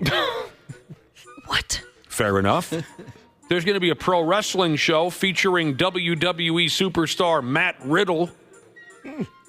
There's also going to be some little people wrestling. That doesn't fly in a lot of towns anymore, but I guess in Florida. It doesn't. NASCAR driver Jeffrey Earnhardt will be this year's Grand Marshal. That's the son of Kerry Earnhardt, so he would be the nephew of, how do you say his name, Dale Jr., and the grandson of Dale Sr. Jeffrey Earnhardt is the Grand Marshal. Aside from the main events, there are side shows like something called the Hell's a Poppin' Rock and Roll Circus, and of course, a hilarious mullet contest. Yeah, that's a bad one. Yeah, I can't do that joke anymore. Whoever came up with all these other ones, though, they're a genius. They're very clever. They should just to throw out the mullet contest. Please, enough with that joke. Other than that, this is a wonderful event. $45 to get in, general admission. Oh, there's some celebrity meet and greets with a couple of stiffs that used to be on American Gladiators. Oh, cool. Which ones? Not telling you. Aw. And it is I'll all shave a report back. It is all, how do you call it, charity-based. It'll benefit a local nonprofit that helps folks in need in the neighborhood. Dan Nitro Clark. Yeah. He was my favorite. What Nitro was? Mm-hmm. And Lori Ice Fetrick of American Gladiators fame. I didn't know that was such a big deal of a show. Never watched it. It was, Ashley, for about a month and a half. And then we realized, wow, this show sucks. Well, growing up, all summer long, they had reruns on all day, every day. Oh, all right. So that's how I got into it. There's a lot of those American Warrior gyms popping up, too. Oh, the Ninja Warrior gyms things? Yeah. Those look really sweet. There you effing go, Florida Man A lot of birthday Games parties. Part 2. You had a birthday party where? We never hosted one, but my son, my youngest, when it kind of exploded, those ninja gyms, there was a lot of his friends that would have parties there. Tell me about the Ninja Gym. I'm not familiar. Well, it's like a parkour course. Yeah, have you seen like American Ninja or any commercials for that on TV? I don't know if that's still on or not, but kind of like a parkour. Swinging from ropes? Yeah, all that kind of stuff. Climbing. Dude. Kicking each other in the mouth? Well, not that necessarily. It's like an obstacle course. I went to one of those for my nephew's birthday, and like all these kids were nailing it. They were doing a great job. So I thought, I'll try this. I'll go with my nieces and nephews. Never again. It is so hard. They had qualifiers for the actual American Ninja Warrior show at US Bank Stadium, and I regret not doing it, but I had good logic at the time because they said, hey, Radio Door, come try out the course. And I was like, I'm going to injure myself beyond belief, but now looking back, I kind of wish I would have gone and done it. Yeah, it'd be a unique experience. You would have fell on the first one. Oh, immediately, actually. I would have gotten far enough on the course to have actually hurt myself. But what if you did? Like, you surprised yourself. You made it to the end. That'd be awesome. Vacation Jesus said his high school janitor was an American Gladiator backup. Oh, cool. Depending on the year, that'd be pretty awesome. American Gladiator backup. I think that's cool. That documentary was interesting. It's kind of sad. It was very sad, yeah. I don't know anything about these ninja gyms, but Josh, you probably remember there was a time when they had these kid fun zones all over town where there was a go-kart track and a bowling alley and a basketball court and a archery course and a baseball field and a football field and a hockey rink. Little everything. And there were Olympic rings, and you know what I'm saying. I once saw one of my best pals minutes after he had just spent the entire day with his kids at the kid fun zone, and he was pouring sweat. And he said, I will never go back there as long as these children or I am alive. Trampoline parks. Yeah, that kind of thing. Big. Exhausting. Yes, it is. He was cooked, and he was angry with himself that he made the decision. We got to take a yes. Somebody said, I'm looking up their schedule, that micro wrestling is coming here. Oh. You'll be able to see it. He said in April. Looking for the date. I thought a lot of folks had squashed that idea. You know what I'm saying? Yeah. Their tour is huge. My gosh, these guys are busy. Oh, it looks like it's down in Rosemont, April 26th. I've been to Rosemont once or twice, but never in April. Sports on the 93X Half-Assed Morning Show. Honestly, I can't remember. It was just a lot of emotions, not much sleep, but it was just, I can't even explain it was a different game. Like I said, sometimes I don't know what I was doing, and I'm just glad it's over, honestly. Oh, shut up, baby nuts. Nobody cares. Luka Doncic. I watched a little bit of the Lakers game last night. They played the Dallas Mavericks. Baby nuts is playing with LeBron James, and it was just gross. That's the word that comes to mind for me. Watching him play for the Lakers was gross. The revenge game, they kept calling it. F that. Pigs lost last night, and there's even more bad news I can tell you later on the Pigs. Even more bad news. They lost by a goal at home to the Detroit Red Wings, and that's just the start of it. Northwestern beat the Golden Gophers. Randy's going to be a bitch. As soon as I saw that, I'm like, here we go. Yeah, he's the first person I thought of as well. Buckle up. Northwestern beat the Golden Gopher men's basketball team. Randy's going to be a bitch today to deal with. I'll tell you that right now. God dang. What do we got going on? Plenty more to cover when we have more time at 7:30. But I'm not getting in the way of Cubbies news. It's coming up next.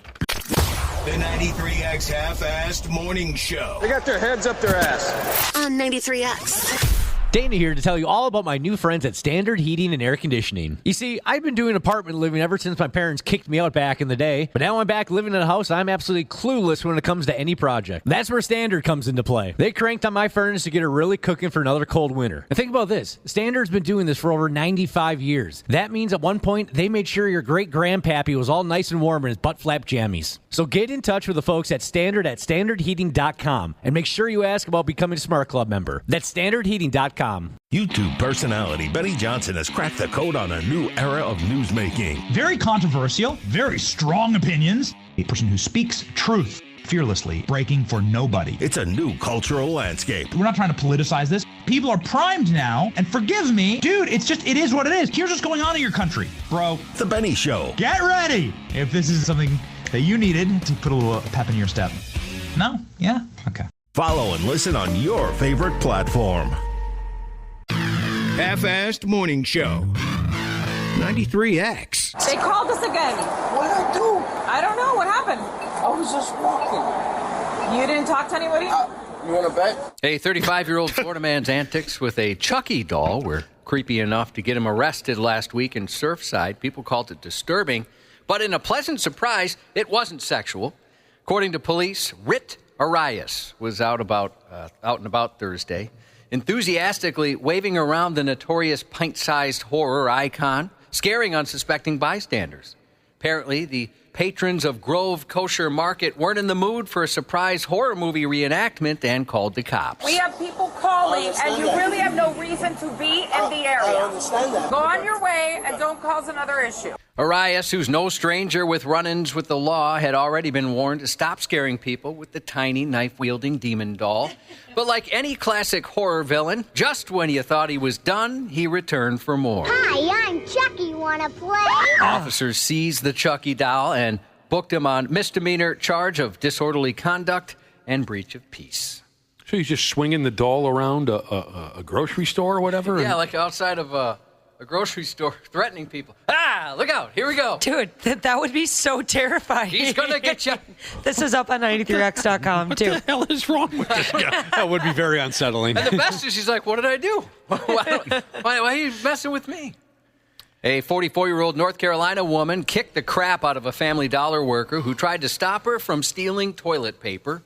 Lakina Stanley was busted Monday after she went head-to-head with 29-year-old Deja Pierce, an employee who wasn't about to let her walk out with the stolen TP. Pierce told cops she tried to lock and block the door to stop Stanley, but things got physical fast. Stanley yanked Pierce's hair, and the two started scrapping right there in the store. By the time cops showed up, Stanley was still hanging around the area and got arrested for assault and attempted larceny. The toilet paper thief had a steaming load of justice dumped on her, as she's also facing a third misdemeanor for smashing Pierce's phone. Oh, rude. So that gal, the employee, took a beating for that dollar store. $6 in toilet paper this chick tried to steal, and yeah, she put her life on the line. I hope she gets, something special from the company. Yeah, I agree. Just maybe a gift card or something. You took a half day off or something. Yeah, you took a terrible beating for that joint. Authorities in Colorado are searching for 3 suspects involved in a daring daytime theft in which they staged a seizure as a diversion before making off with 2 valuable English bulldog puppies. Is that right? Bianca Larson. You ever thought about using your seizures, Josh, for evil? It doesn't seem right. No. What would you do if somebody approached you about that idea, Josh? Listen, we have a heist going, but we need one extra guy for a very specific reason. Can you imagine if I actually had one and people were like, nah. Yeah. He's trying to steal something. That's his bit. Yeah, nobody help him. I'd go along with it with you if you wanted me to. If you wanted to pull some kind of a caper where you stare into some bright lights, you have a seizure, and while folks are distracted, I make off with a couple cases of beer or something like that. The problem is you guys might be better at it than me because when I'm having a seizure, I'm completely gone. I'm in a different world at that point. So you don't really know the routine. No, and I've never seen one. I've never seen not even on TV. I've seen demon possession. I can maybe fake that. It's something scary. Something we can work on as a family. Bianca Larson, the 24-year-old owner of Perfect Pets just outside Denver, said the heist happened Friday about 1:30 p.m. 3 men strolled into the pet store pretending to browse, but something about them felt off. Larson's gut told her something wasn't right, later telling police they looked, quote, super sketchy. Then one man suddenly collapsed, flailing on the ground like Dana when the Nintendo controller dies, as employees scrambled to help. Then another suspect used the distraction to lift the lid of a display case, snatch 2 male bulldog puppies, and bolt for the door. Hey, what are you doing? No, stop! Nicole LaRosa, an employee, said she and a coworker tried to stop the thief, but in the struggle, she was kicked to the ground and then kicked in the face. Oh. These stolen bulldogs, each nearly a year old and worth more than $4,000, were inside a case which is usually locked, but just moments earlier had been left open so other customers could handle the puppies. Oh. How can you do that to those little puppies? Yeah, come on. They'd be so scared, Josh. They were. I guarantee you they're scared. I'm sure they were very scared. It was quite dramatic. I wish I was a customer in that store at the time. Things would have went down. Oh, it got very stabby, I bet. Yep. Police arrested the suspect who faked the seizure, but his 3 accomplices are still on the run. The 2 men that were in the store with them, and they had a getaway driver. Well, they better take care of the puppies. A Florida police officer trainee's career ended before it even began after Deputy Dummy was caught shoplifting at a Walmart. Winter Haven police responded to a call about a theft in progress last Wednesday afternoon. According to authorities, a Walmart asset protection employee spotted the 26-year-old trainee skipping scans at the self-checkout and deliberately ringing up cheaper products instead of the pricier ones. That's the new thing, isn't it, to make your own price tag? Yep. With your home computer kind of a thing, 3D printer, label maker. Yeah, and we've heard of people putting them in watches or rings, things like that. The aspiring officer was arrested for misdemeanor shoplifting and booked into Polk County Jail. By Monday, he resigned from the police department. He had just been hired to be a cop. He was still a trainee, so just hired. Officials made it clear he would have been fired, though, had he not stepped down. The tarnished trainee had only been on the force since November 1st and was still in the field training program, learning how to enforce the very laws he ended up breaking. Nice work, stupid. What a moron. I wonder if he just got cocky and thought, I know what they're looking for. I can get away with anything. F me, I don't know. He killed his career. A 77-year-old Florida man was arrested on criminal mischief charges after deputies say he went on a rampage which left multiple vehicles deflated, slippery, and violated. According to the arrest report, the appropriately named Michael Cochran was a real dick last week when he smeared a mysterious substance on vehicle door handles and windshields while aggressively puncturing tires with a sharp object. I call semen. It wasn't semen. It was semen. The investigation began when victims reported finding petroleum jelly coating their vehicles and discovering Cochran left their tires limp and useless. One victim, who'd been dining in the area, reported more than $1,300 in damages, though the emotional trauma of unexpectedly grabbing a handful of mystery goo is probably worth a lot more. 2 others reported similar incidents, with repair costs ranging from $600 to nearly $800. Deputies said Cochran tried to defend himself during his arrest, claiming he believed the vehicles were illegally parked on his property. While in the patrol car, he repeatedly insisted that he and his friend were just, quote, walking around outside killing cane toads with sharp objects. It had nothing to do with the car. That's normal. That's still weird, yeah. He's facing several charges. So it wasn't semen? It was not semen, they don't believe. How could it not be? I don't know. I mean, maybe if this was left to go on, it could have ended up being semen, but yeah. He didn't have time for semen. You always got to have time for semen. In a remote Alaska village, a woman and a child staged a dramatic jailbreak, helping a man escape from lockup. Is that right? Was it their uncle or their daddy? They didn't quite say, but it appears to be the father. Ooh, a lover. A 35-year-old man accused of driving an ATV while intoxicated tried to flee from police, but he wasn't fast enough. In Alaska, that makes sense. Officers caught up with him, took him into custody, and locked him in a holding cell, but that was about to change. Hours later, a 21-year-old woman and a juvenile, whose age hasn't been disclosed, stormed into the public safety building. According to authorities, they assaulted the jail guard, ripped security cameras off the walls, and damaged the cell door as they freed the man. The escape was short-lived. The next day, state troopers from Nome flew in and tracked the fugitive to his home in a remote village where he was arrested. Who's this guy think he is? It was a DWI. It wasn't armed robbery when you can't sit in the cooler for a little while? This time he was booked on multiple charges, including DUI, escape, resisting arrest, criminal mischief, and a probation violation. The 21-year-old didn't get away clean either. She was arrested on charges of criminal mischief, assault, escape, and contributing to the delinquency of a minor. Not to mention, she had 2 unrelated warrants hanging over her as well. Recommended charges for the juvenile were forwarded to the juvenile justice Do you have any idea why they had to break this man out of jail so... No clue. So feverishly? I don't know. Like you said, he's going to hang out there, sober up for a couple of days, and be on his way, most likely. I mean, I guess I don't know his record, but yeah, they broke him out. Police in Nova Scotia say a 28-year-old man survived a devastating snowmobile crash, only to be fatally struck by the fire truck that came to rescue him. Oh. Officers, fire services, and emergency health services responded to reports of a crash about 10:20 p.m. Friday. The man had been riding a snowmobile on the roadway when he hit a snowbank. Witnesses who came on the crash rushed to help, calling 911 and administered first aid as he lay in the road. But in a devastating twist, the emergency crews arrived, and a fire truck struck the injured man. Despite efforts to save him, he was pronounced dead shortly after. A police spokesperson said it's too early to tell whether charges will be filed, but confirmed alcohol and drugs are not believed to be factors. Both the snowmobile and the fire truck have been seized for mechanical inspections as authorities work to understand how that tragedy unfolded. The driver of the truck has since stepped aside from all duties while the RCMP investigates. Yeah, I bet he feels. Awful. Yeah. Can't even imagine. Doesn't feel good. No, can't even. I don't feel very good. A 26-year-old wannabe Jim Carrey lookalike, sporting the unmistakable Dumb and Dumber bowl cut, just landed himself behind bars for sheer stupidity, jailed for burglarizing a home for a wedding dress. You realize what you've done? And that wasn't the dumbest part. After police in England shared his mugshot online, Devin Bentley, clearly reveling in his infamy, clapped back by taunting them on social media. "I'm a B-Tech Jim Carrey, bro. I'm here, sir." A what? A B-Tech? I don't know. Okay. Anybody familiar with that? Nope. Maybe it's a British thing.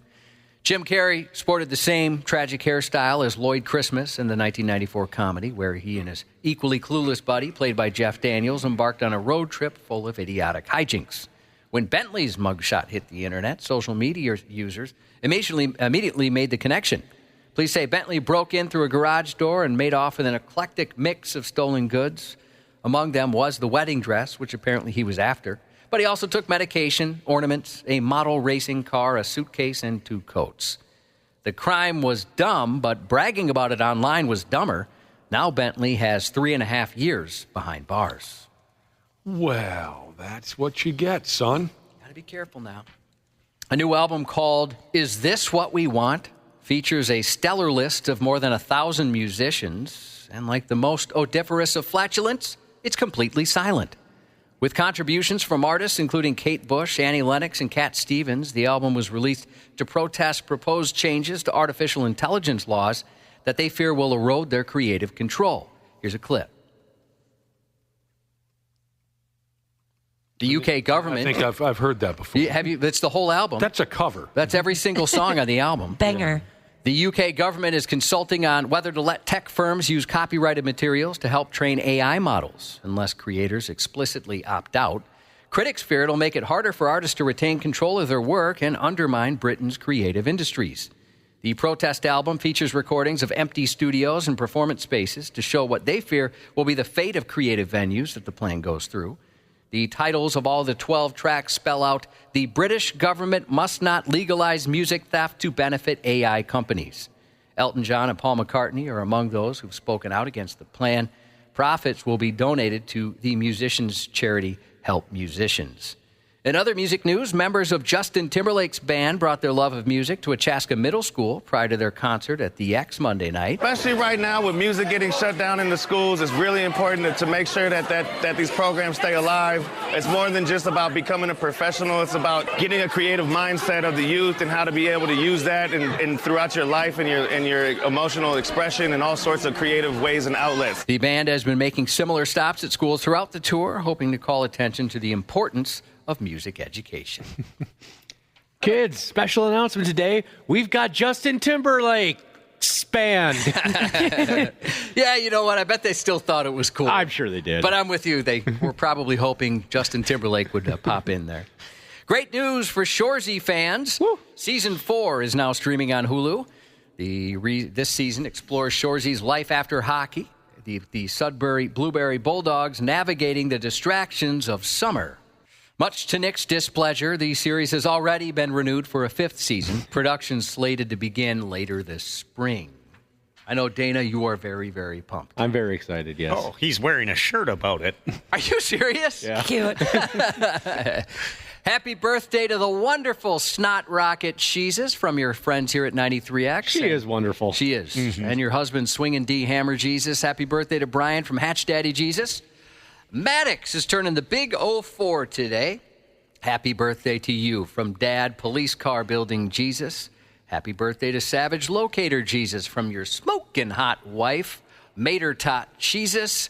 And happy belated birthday to the coolest trucker with the second coolest beard ever, Thing One from Craig Rosen's beard. And that's 93X News. Please welcome people's sexiest man alive, Mr. Randy Shaver. On the half-assed morning show. This one felt we're stuck. That's what we got to fight through. We've got to fight through being stuck, and we are just really mentally stuck right now. Hell, I've spent most of my life mentally stuck. It's difficult to shake. Hello, Randy Shaver and Brad Ryder. Good morning. Good morning. That was Golden Gopher men's head basketball coach Ben Johnson there after they lost to Northwestern at home last night, Randy. Tell me when we're done talking about this. We're done. You don't even want to get into it. Nope. No. There's nothing to talk about. Emotionally stuck. Oh, sad, Randy. Nothing to talk about. Waffle can tell you what I told him off air. A lot of swearing. Tons of swearing. Well, why don't you go ahead and tell us, Brad Ryder, that's what's fine. happening? What's happening? I'm mad too? Is I'm that what's taking the happening? Randy approach. I don't want to. I'm done talking. Neither one of you want to say a word about it. No. No, it's just super disappointing. Well, let's welcome to the show Ben Johnson. Something tells me I don't think he's doing a lot of volunteer radio this morning. He is not. I didn't know the both of you. I mean, Randy gave us a pretty decent hint a few weeks ago. Brad Ryder, I didn't know you were so emotionally invested in this to where suddenly now you can't say a word about it. I don't know if I even want to. I'm not. Yeah, I haven't been emotionally invested in this program for a few years. I'll leave it at that. Northwestern beat the Golden Gophers by 12 last night at the barn. Unfortunately, the last two games, both at home, most of us thought that these two games could really be a springboard for this ball club. Been. I thought you weren't going to say anything. I want you to speak. I want you to. I do. I mean, don't speak in generalities. They were the two games that could put them in position to secure a spot in the Big Ten tournament. I knew I could get them. What in the world? You go to California, you play great basketball. Mm-hmm. You come back and win two big games, and then you come home and you lay an egg twice? They've laid eggs at home all year. I know they have, Brad, but, I mean, they still had a chance. That's part of my frustration. It's like, then you're gonna blame the people for not showing up. Well, people don't want to show up when you do that at home. Oh, someone blamed the crowd? Well, there was some inference a few weeks ago of that. Oh, I missed that. Yeah. Ben Johnson, someone on the staff? Well, they didn't go hard, but they just said people got to show up. They were kind of laying it on the people to show up. And yeah, we thought it would go the other way. There's nothing terribly intimidating about Penn State or Northwestern. You go take care of business, and then who knows where that might take them from there. But it has gone the other way.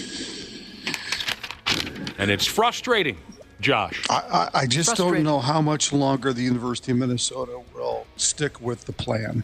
I just don't. You mean the head coach? Yeah, I just don't. Probably not much longer. Well, how much longer you can do that? Now you're getting into a whole other conversation, which I don't want to get into. I mean, he doesn't want to talk about anything. So how seriously are you going to take being competitive? That goes higher than Ben Johnson. Sure, I understand. Golden Gophers play at Nebraska on Saturday. I just hope I have enough chairs to host that party.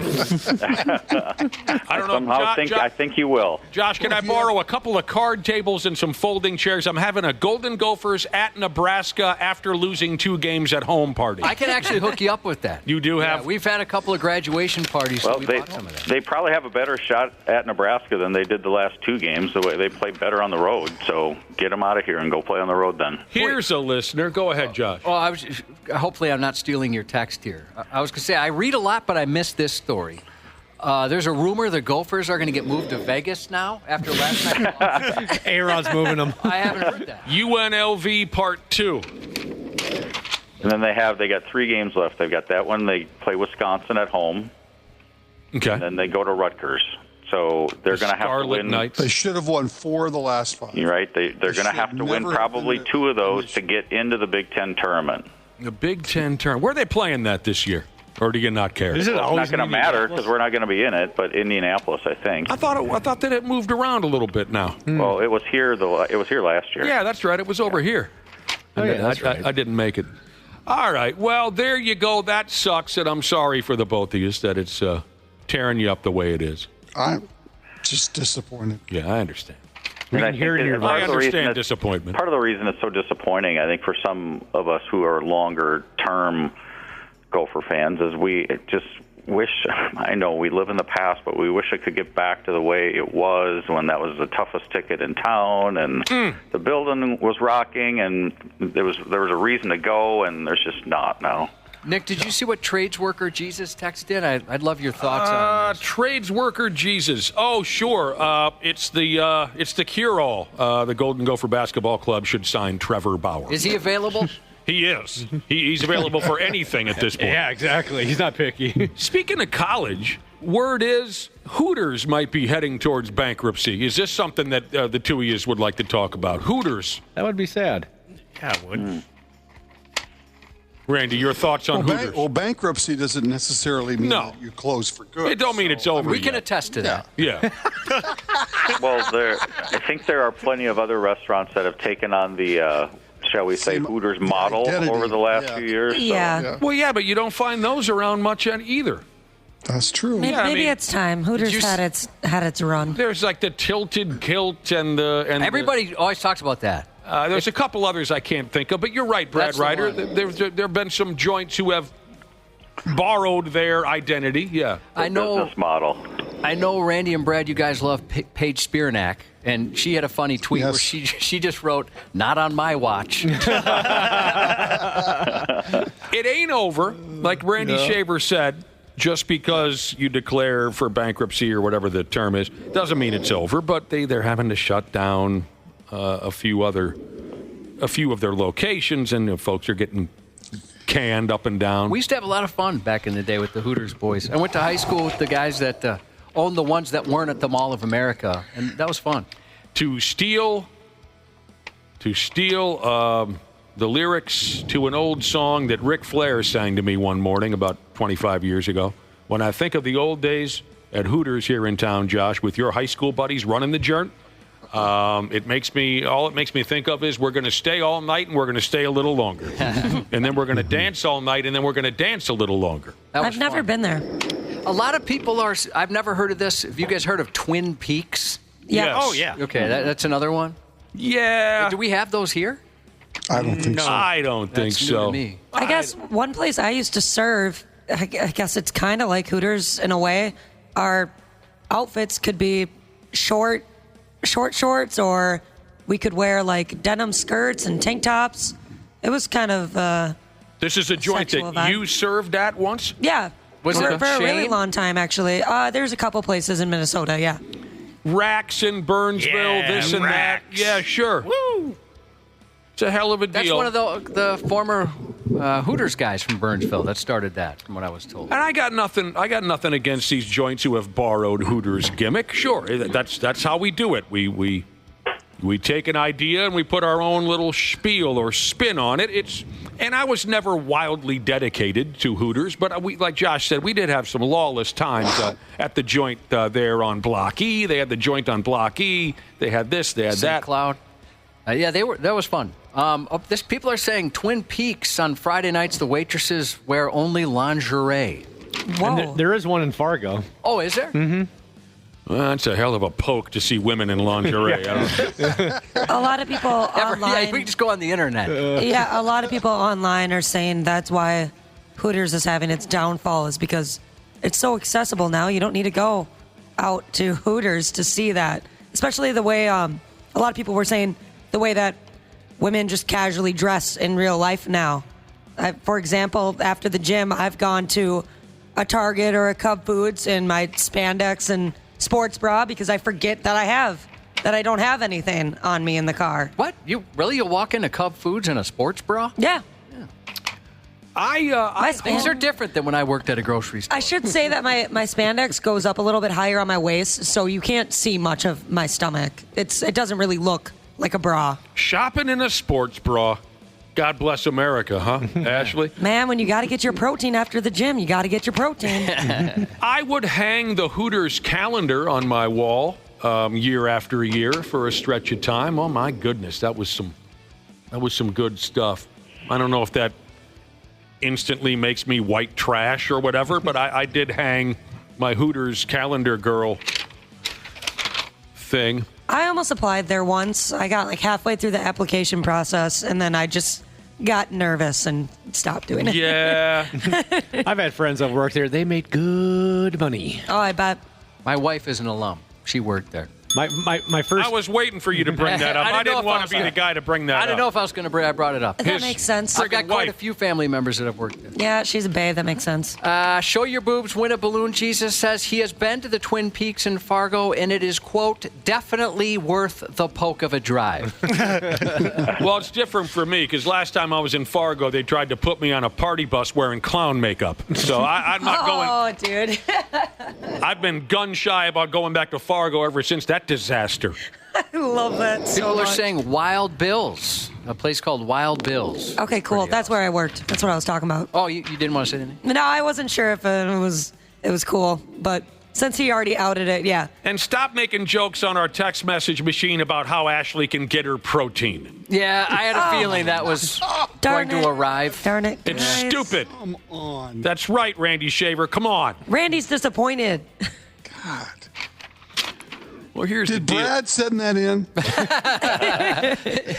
He's the sex ed guy. That's true. He would know. Brad is jacking off. No. It's great when Brad clarifies that no, he is not. I am not doing that. Prove it. I am a professional. How the hell does he prove it? Yeah, great question. FaceTime me, Brad. Oh. Phoenix Suns point guard Devin Booker, Jaden McDaniels of the Timberwolves just hates his effing guts. And they play the Suns in a couple weeks or a couple days, don't they? They play the Suns again. Correct. Last time they played the Suns, remember Jaden McDaniels walked up to Devin Booker and told him how much he sucked and then put his finger right up against his forehead, like kind of, like trying to bore his finger. So I can't wait for the Wolves and Suns to play again. I think that's Sunday. Jaden McDaniels hates Devin Booker like the rest of us. Devin Booker is very upset about the news about Hooters turning bankrupt. But this is I don't like the sound of this. So DoorDash is now offering Devin Booker free Hooters wings until Hooters is completely gone.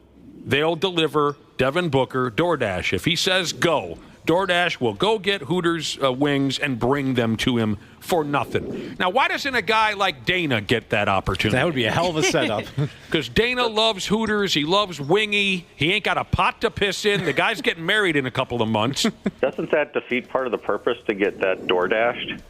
I have no idea. I don't know anything about like these it's not things. like a girl in the top is going to bring you the wings. Oh, yeah, good point. Yeah, you kind of go there for the ambiance. That's like getting Twin Peaks DoorDash. I mean, why? That's a great It's like getting food from the strip club. Yeah, unless the DoorDash girls to you. deliver it. Oh, okay, I never thought of it Yeah, that you're way. right. DoorDash doesn't want to bring the guy ass. They'll get in trouble for that. They can bring him wings, though, I guess. I don't know. Kevin Love posted photos of him as a teenager, over there at Hooters. He was very sad to see it, or the idea that it could leave as well. He was very happy in that photo. Kevin Love's been on fire on Twitter lately. He really has. Yeah, he has. People have been writing a lot about what he's been doing. Yeah. Are the wings as good as everybody says, Never or is had it 'em. just because the atmosphere? No, makes the you Hooters think? wings are legit. They're pretty good. Actually. All right, I'll take your word for it, Dana. Yeah. I also was pleasantly surprised. The first time I had Hooter winging, I was pleasantly surprised. I thought, why do they bother making a decent meal back in the kitchen? That's not why we're here. We're here to drink beer and act like these women have even the slightest interest in us. So I thought, reminds me of that South Park episode where there's, what is that? Where the Raisins. Raisins, yeah. the exactly. girls at Raisins were very aggressive with Butters, and he had a nervous breakdown. Poor Butters. But my thought was, I didn't expect much from the kitchen over there because I would if I ran a Hooters, I wouldn't make any effort. Get some canned beans or whatever and put them on a plate. Get a can of beans, get a bag of Fritos. What do these guys care? But I enjoy their food quite a bit. I do. HVAC Delivery Jesus has an idea. He says the Hooters girls could bring the wings and call themselves knockers. My gosh, you genius. Hello, your wings are here. Hello, extremely good-looking millionaire basketball player. Your who's currently dating Cliff Kardashian, one of the Kardashians. Is he dating one of the Kardashians? Yeah. I think Khloe he Kardashian? is, yeah. Or the Jenner girl. Oh, sorry. yeah. Kylie Jenner. Clifford. It's Kendall. Kendall, sorry. Kendall Kardashian. Get it right, Brad. Hey, at least I got the Jenner part right. I'm proud of you. Three-time WNBA champion, two-time WNBA final MVP Diana Taurasi announced her retirement from professional basketball yesterday. Now, this is the greatest lady basketball player to ever live, right? I would say, I would say pretty close. On the Mount Rushmore. Even Angel Reese couldn't touch this gal. Even the second best current player, Caitlin Clark, couldn't touch this gal. Shut up. Really, honestly, if Angel Reese and Caitlin Clark play for 20 years, they could never accomplish what this gal accomplished. Oh, I wouldn't say that. You know, if somebody would have played longer, I would argue somebody would have gotten to her level if Maya Moore would have kept playing. Maya Moore. But have you heard everything that this Taurasi gal has accomplished? Everything. That's why I say there's no way any woman will ever come close. Okay. List it. Under career highlights and awards on Wikipedia, there's about 20, well, no, more than that, about 50 bullet points of different things she's accomplished. Three-time NCAA champion, two-time NCAA tournament most outstanding player. All right. All-time leader in several categories in the WNBA. Points, field goals made, free throws made, three-pointers made.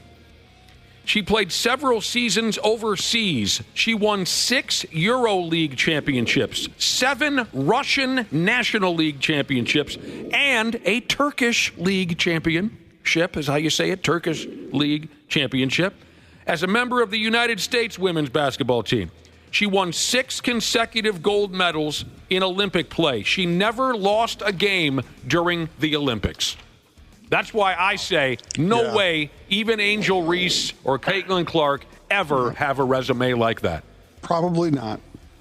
We'll see what Caitlin Clark does over the next 10 years. Probably not. See what Angel Reese does over the next 10 years. That is. What about Sue Bird? Is she on that Mount Rushmore you were talking about? She's close to being there. Lisa Leslie, Maya Moore. Now, I was just thrown when I read. I was familiar to a certain extent with this Diana Taurasi. I'd seen her play a few times, but I mean, that is outrageous. Now, her old college coach, Gino Rice-A-Roni, how do you say his? Auriemma. Gino Auriemma. He had a very funny story about Diana Taurasi. Does he still coach over there? Yeah. Oh, yeah. Oh, yeah. He does. Oh, Christ, I was picturing the men's team has that bald coach who's kind of a prick. Dan Hurley. No. Yeah, okay. Yeah. But Rice-A-Roni is still the head coach of the women's Connecticut. He is. Okay. Now, when Gino first met Diana Taurasi, he said, I first met her in Indianapolis at the Nike All-American Camp. It was all the best high school girls playing against each other. And the big-time college coaches, of course, are there to watch. He says, so we're watching, and I obviously know who she is and all that. Their game is over. I'm sitting there in the bleachers, and she comes walking up to me with another girl. And I'm thinking, this is not a good look. The best player in the country just walked over to me, and she starts talking to me, which is totally illegal. It's an NCAA recruiting violation. You're not supposed to have any contact with the players. So here she comes walking over, and he's like, oh, what's she supposed to do, dive behind a chair or whatever? Run. But he's thinking, oh, this is not going to look good. She says to him, and at the time, he was already established as one of the greatest coaches in college basketball history. She says, hey, can I have your autograph? And Gino says, really? And she says, yeah. Don't get all excited. It's not for me. I don't give a It's for a friend of mine. I don't think she needed to. My goodness. Girl. That's friggin' funny. That is good. That is good. Don't think you're all that. I don't give two pumps. But a friend of mine wants your autograph. Sometimes I will dive down the rabbit hole on Twitter and watch coaching videos. And Gino Auriemma, there's a couple of videos where he talks about when he recruits players and what he looks for. And the most important thing he looks for is body language. He says, I will never recruit the best player if the best player also has terrible body language. Like when things go wrong and you get mad or you don't cheer for your teammates or whatever. He says, I'll never recruit him. I won't talk to him. I'm not interested in him. I'm interested in the person who plays hard, who's got great body language, who's a great teammate. I can teach them how to be, a certain player, but I can't teach them to want to be a great teammate. There you go. I've always thought that bad body language after you mess up doing something, it shows your opponent that they got you. Yep. It can have that effect, Smashley. By damn, it can. Oh, we forgot. And it's easy to do when having these conversations. We forgot about another lady who absolutely is one of the greatest to ever dribble a basketball, and that's Cheryl F. Me running sideways Miller. Oh, sure. I also don't think she ever lost an Olympic game, Cheryl Miller. Well, the U.S. women's Olympic team hasn't lost a game in 20 years, haven't they? Right. I think it's been some long time. This is so funny. I just got a text message from, Dubstep Jesus. Dubstep Jesus. This is so effing great. I'm going to tell this to everybody over the weekend at the beer halls and whatnot. There's a story from the Olympics, says Dubstep Jesus, where the U.S. men's and U.S. women's teams are hanging out, and they're all talking up this and that. I've done this and I've done that. Draymond Green was talking trash about how great he is. And Diana Taurasi turned to him and said, how does it feel to be the only person in this room that's never been double teamed?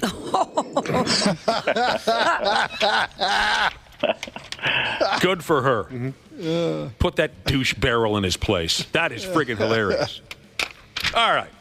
National Basketball Association stuff. Yeah, Baby Nuts played against the Lakers last night. I watched a little bit of it, and I was just... Played for the Lakers last night. What did I say?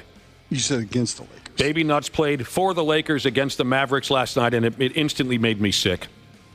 Triple-double. Did he mess around and get a triple-double? He did, yeah. Didn't shoot all that well, though. There's a guy that does not have great body language. Totally agree. That is true. Yeah. Does not. I'll tell you what, Lakers are... Oh, they're going to be a serious problem. It's going to be so aggravating. They're going to be a serious problem. It's going to be so aggravating. Yeah.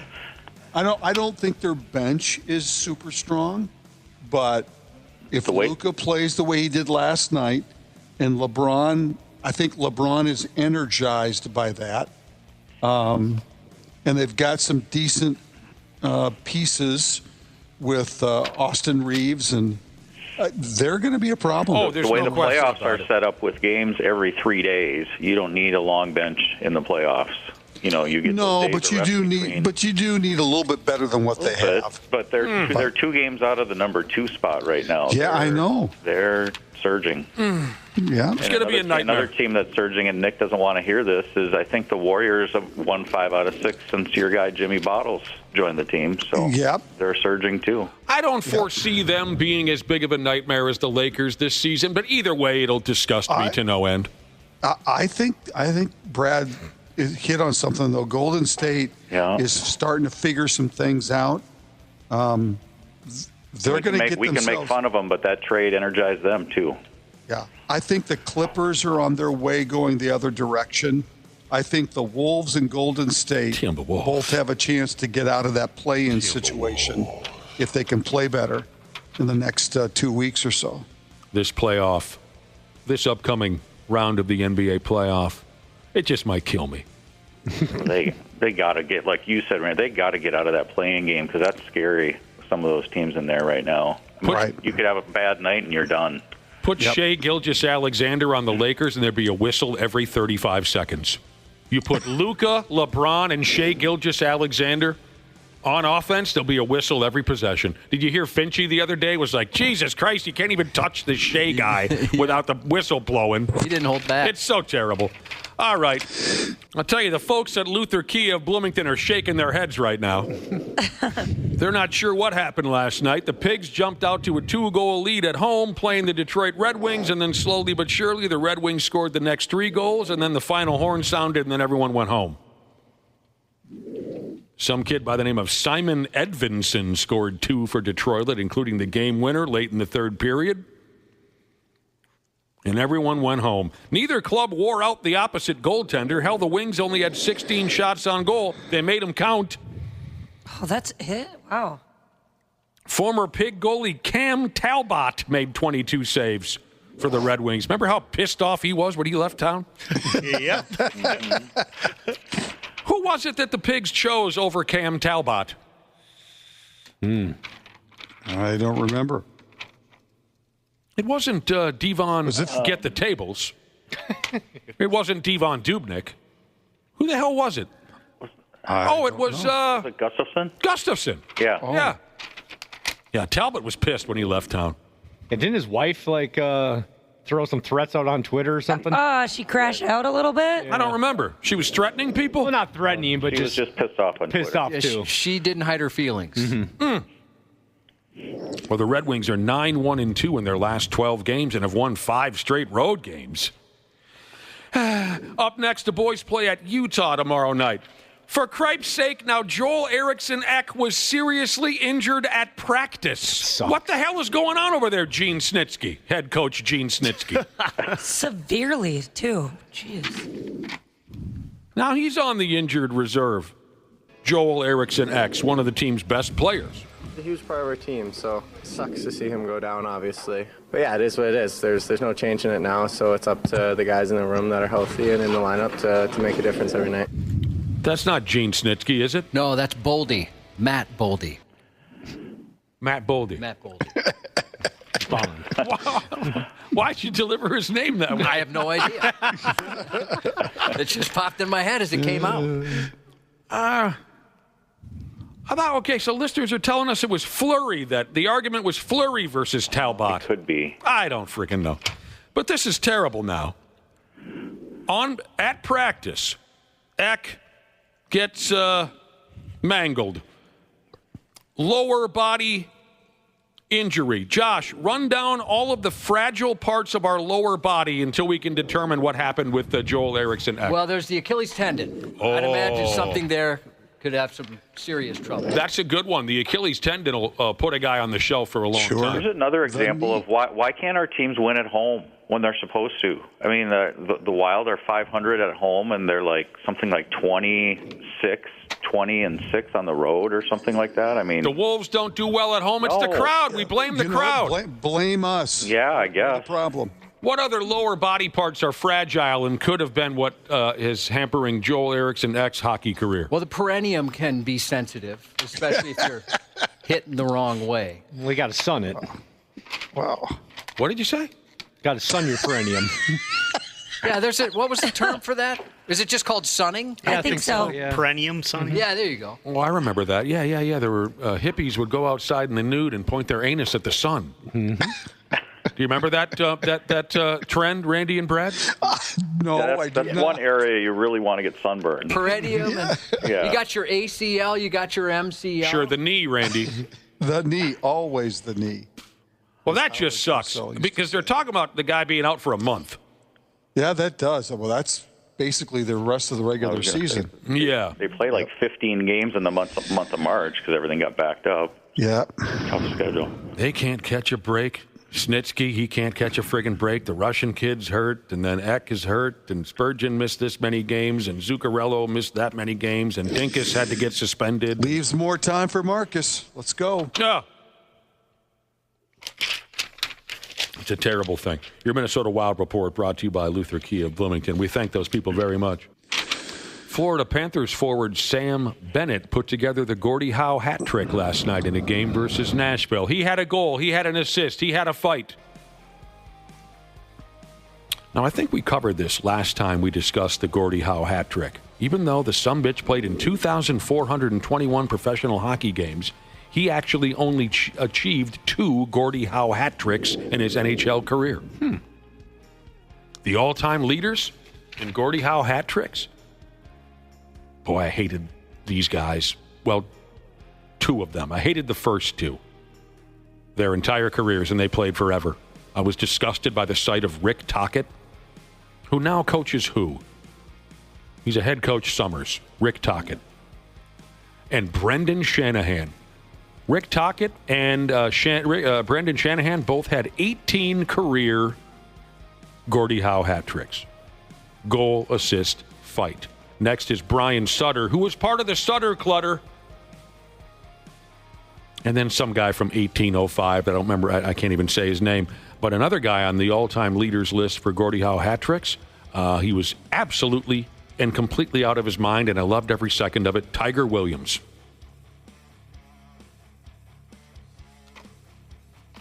State of hockey, my ass. I can't say I've heard of Tiger Woods. No. Look him up. Just look at his haircut. You knew you shouldn't mess with him if you look at Tiger Williams. How about a double Gordie? If I haven't completely lost all of you at this point. How about a double Gordie Howe, where 2 players tally a goal and assist and fight each other? That's how you get a double Gordie. Okay? 2 guys with a goal and an assist under their belt fight. Who's keeping track of this? That's only happened on 5 occasions. Save it, Dana. We'll have a soccer report tomorrow. Okay? We'll do your soccer report tomorrow. Right now, we're going to talk about hockey. What would be the equivalent? About The it. equivalent in soccer would be a goal, assist, and a yellow card.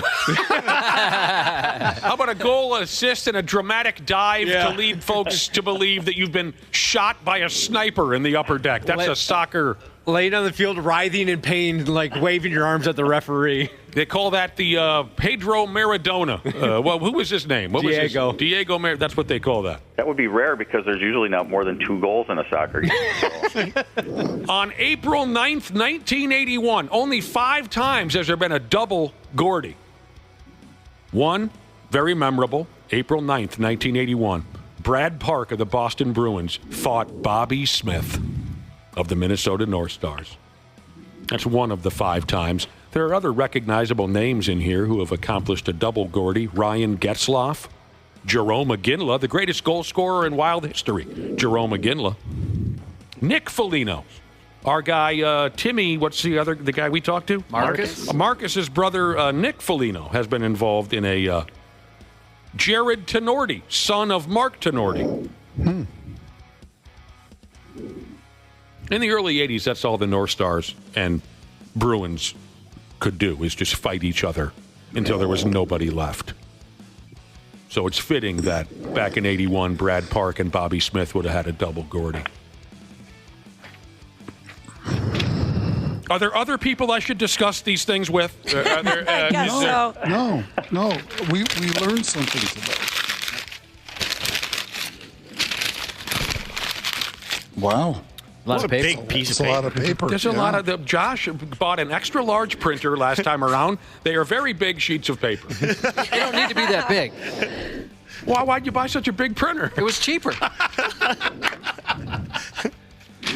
Costco, man. It's like a sheet cake. Yeah, it's huge. Yeah. It's like whatever they use at the doctor's office to put over the bed they bring in. Yes, exactly. Oh, sure. They use it for that. Now, something that Randy Shaver and Brad Ryder really like.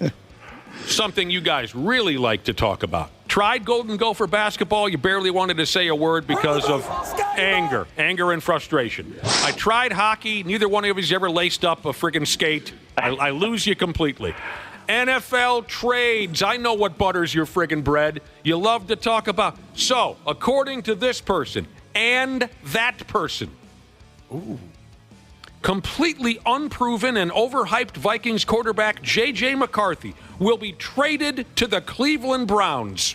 That's already been dispelled. To replace that wacky-ass Deshaun Watson at starting quarterback. This is supposed to happen in the next couple of days. Are we getting Myles Garrett back? Yeah, if we're getting Myles Then Garrett, let's do it. I will drive him to the airport if we're getting Myles Garrett. That's nice of you. How about Myles Garrett in a draft choice? Yes. It doesn't discuss who the Vikings will surely be getting in return in this trade, which, as Josh said a minute ago, is basically a done deal? Myles Garrett and that's what he said. And, okay, so there goes McCarthy to the Cleveland Browns. Look for this now. Stay on Instagram, or where do you stay on MySpace? MySpace. Look for this to break any day now. The plan is the Vikings will go with Sam Darnold and Daniel Jones at quarterback, alternating, taking every other snap.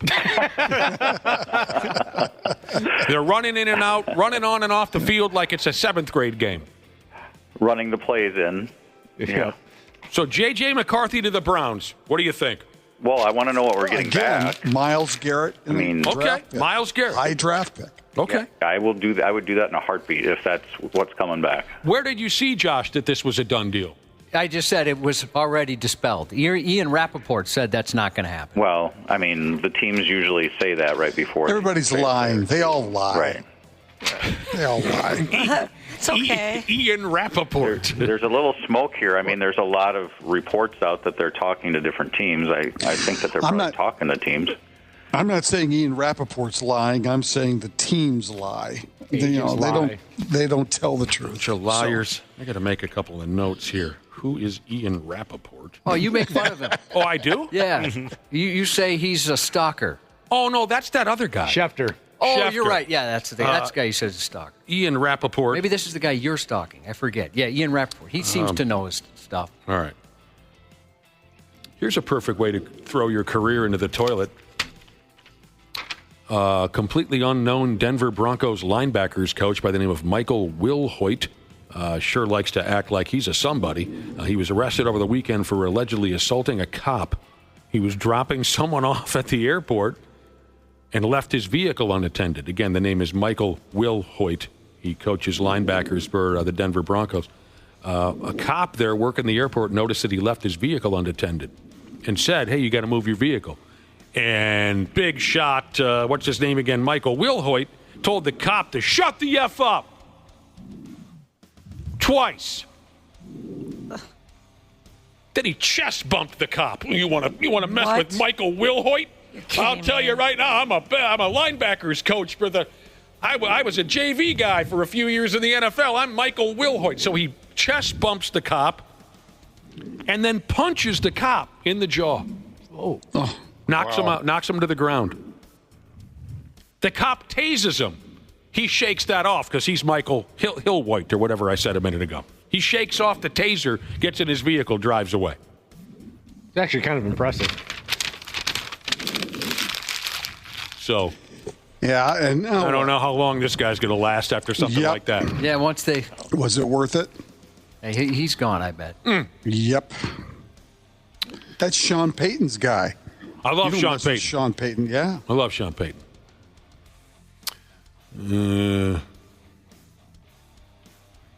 Travis Kelce expected to return. Puke. He has one more year under contract, and still think he has that fire and desire to play. And as far as I'm concerned, that there is no deadline. I think we left it as he'd be back, and we're excited to get him back and get him going. Shut up. You want more reason to vomit? I guess I'd rather have him play another year because, once he's done, he's going to be on every TV show and movie across the board. Yeah, that's true. Good point. And I get to see more Taylor Swift, so I'm okay with that. They've also got one more year to plan some sort of engagement during a game or after a game or at halftime or before a game. You know that's how that's going down. I don't see that happening. Oh, yeah. I will bet that happens. She's what's private about a lot of One her more love time. life. I'm sorry. I was reading a text message. I don't think that's going to happen. You don't think so? I think no.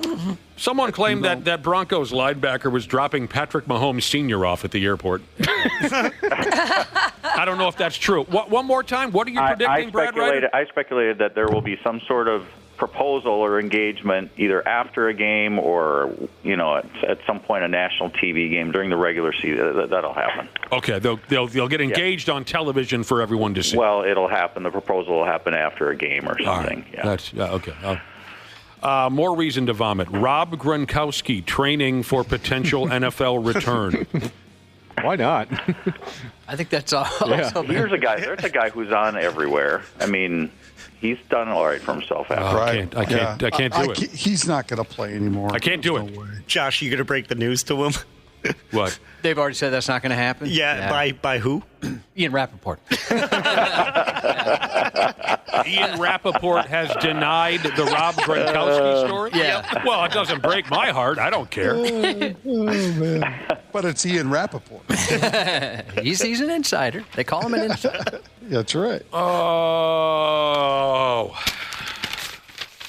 and the Cincinnati Bengals, if this matters at all to you, they plan to make their wide receiver Jamar Chase the highest paid non-quarterback in the NFL. Randy, are you going to a Twins game today? I am. Oh, going cool. to the Tigers and the Twins in Lakeland, Florida today. The Tigers' home park. In fact, I was just online trying to figure out who the pitchers are today, and I can't find it. Oh, okay. I was hoping that Tarek Skubal would pitch an inning today so I could watch him pitch. Yeah.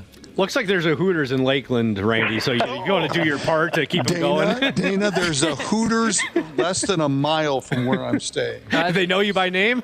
No, but I know where it is. He door-dashed wings the other day. Randy, the Twins website says Skubal is going to pitch today. Yep. No, he does not. Yep. According Does to... it really? Ian Rappaport and the Twins website. Oh, you stop. No, it's on the Twins website. Seriously, it is. Peter Gammons and... Wow. Andrew Morris and How lucky am I? That's awesome. So you bringing the wife? Oh, yeah. Okay, cool. Having attended a few spring training games in Florida, I will tell you, make sure you leave early enough to park and get into the stadium because it is a zoo, usually in those stadiums. Brad Ryder, did you hear his story about Daytona? There's nothing in the world that could have been worse than his experience at Daytona. So, Randy, I think you're prepared for anything today. I'm going to leave early. That was already the plan. But and I did read the Tigers website that did suggest that you do that. Yeah. So if you walk through the gate and a 6-year-old kicks you in the balls, you'll have a better experience than you did at Daytona. What time is it at? Game time, Randy. 1 o'clock Eastern time. That doesn't leave you much time to pregame. Oh, for God's sake. Pre-gaming for spring training game. For spring training game. It's 9 a.m. where he's at right now. Well, but he is on vacation. You should get into the beer at and this game. And it's baseball. Come on. It's baseball, she said. I plan to have a beverage or two. How mad would you be if you entered the stadium the third inning and found out Skubal pitched the first I know. That's why I wanted to find out what was going on. I hope you're not lying to me because I really would like to see him pitch. That's what they say. All right. Who's pitching for the Twins today? Morrison is the name. Andrew Morris. Okay. Morse. What is it? Morse or Morris? Morris, the son of Jack Morris. That's way too easy. I can't come up. Well, the son of who was the guy that was on Saturday Night Live? Garrett Morris. The son of Garrett Morris. Yeah.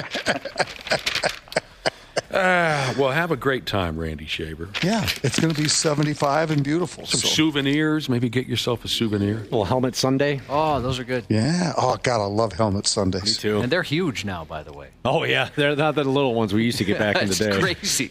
Keep an eye on the game. Don't be taking a foul ball to the jaw because you're playing with your friggin' phone. Right. No, I put my phone away when I'm there. Yeah. Don't wear sweats. I'm not going to wear sweats. That would be so weird. It's all about joggers nowadays. 75 degrees, and he's wearing sweats and black socks and black shoes. Don't wear your sweatpants. Sandals and socks. Stop it. You've promised before that you weren't going to show up in sweats, and you showed up in sweats. Old Hanes sweats with like holes in them. No. Oh, dude, that'd be crazy. I can't promise my wife won't wear sweats, but I'm not going to wear sweats. All right, you guys. He's going to wear jean shorts with black socks pulled up to his knees. The Dana.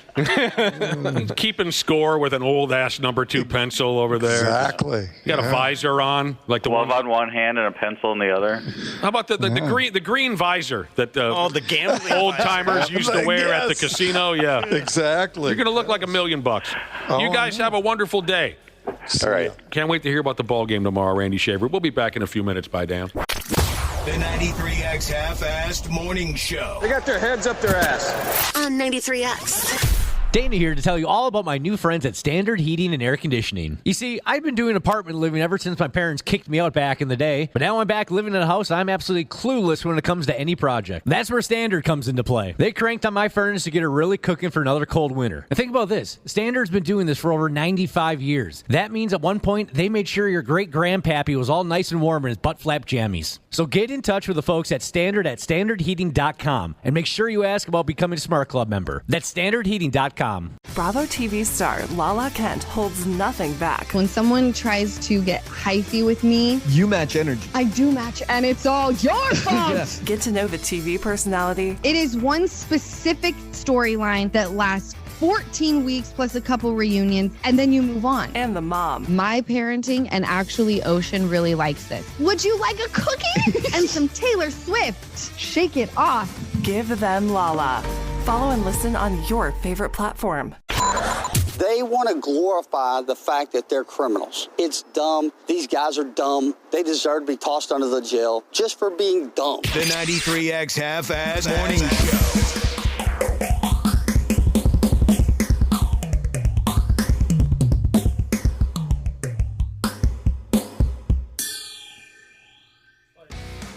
I fired up the finger bang drum machine for the first time in a long time right there, Cubby. What'd you think?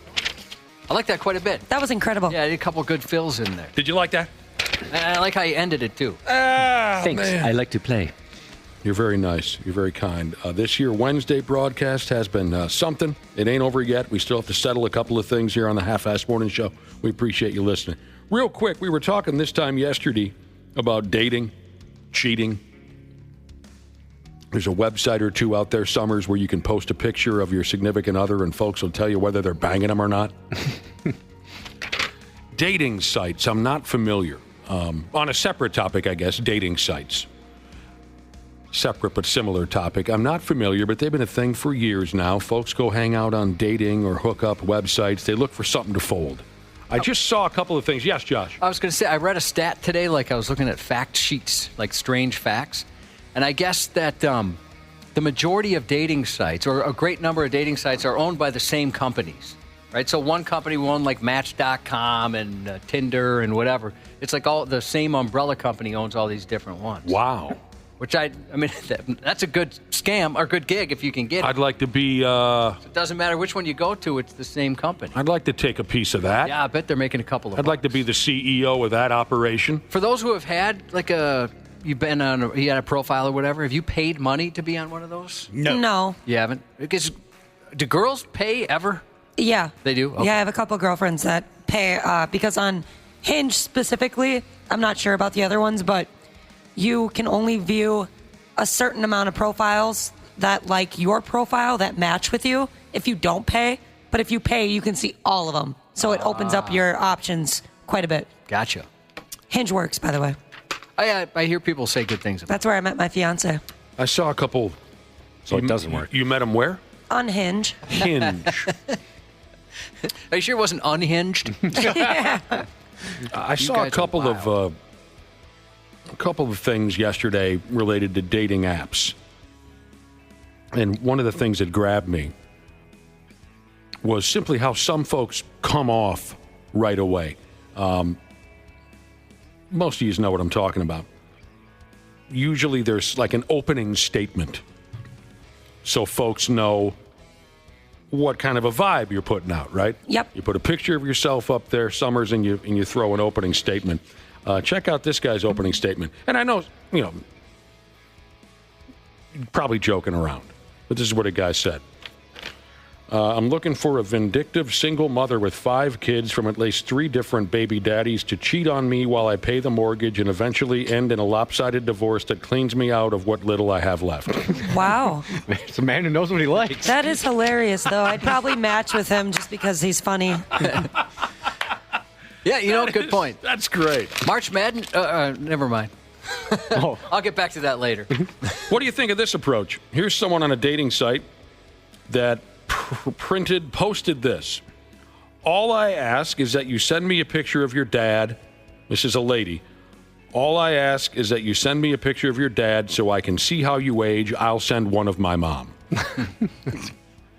Do you guys believe in that, where they say, take that? That's always the joke for dudes, right? Take a look at her mom, because that's what she's going to look like in 30 years or whatever. No, I don't believe in that because I've seen, I have eyes, and usually that doesn't really matter.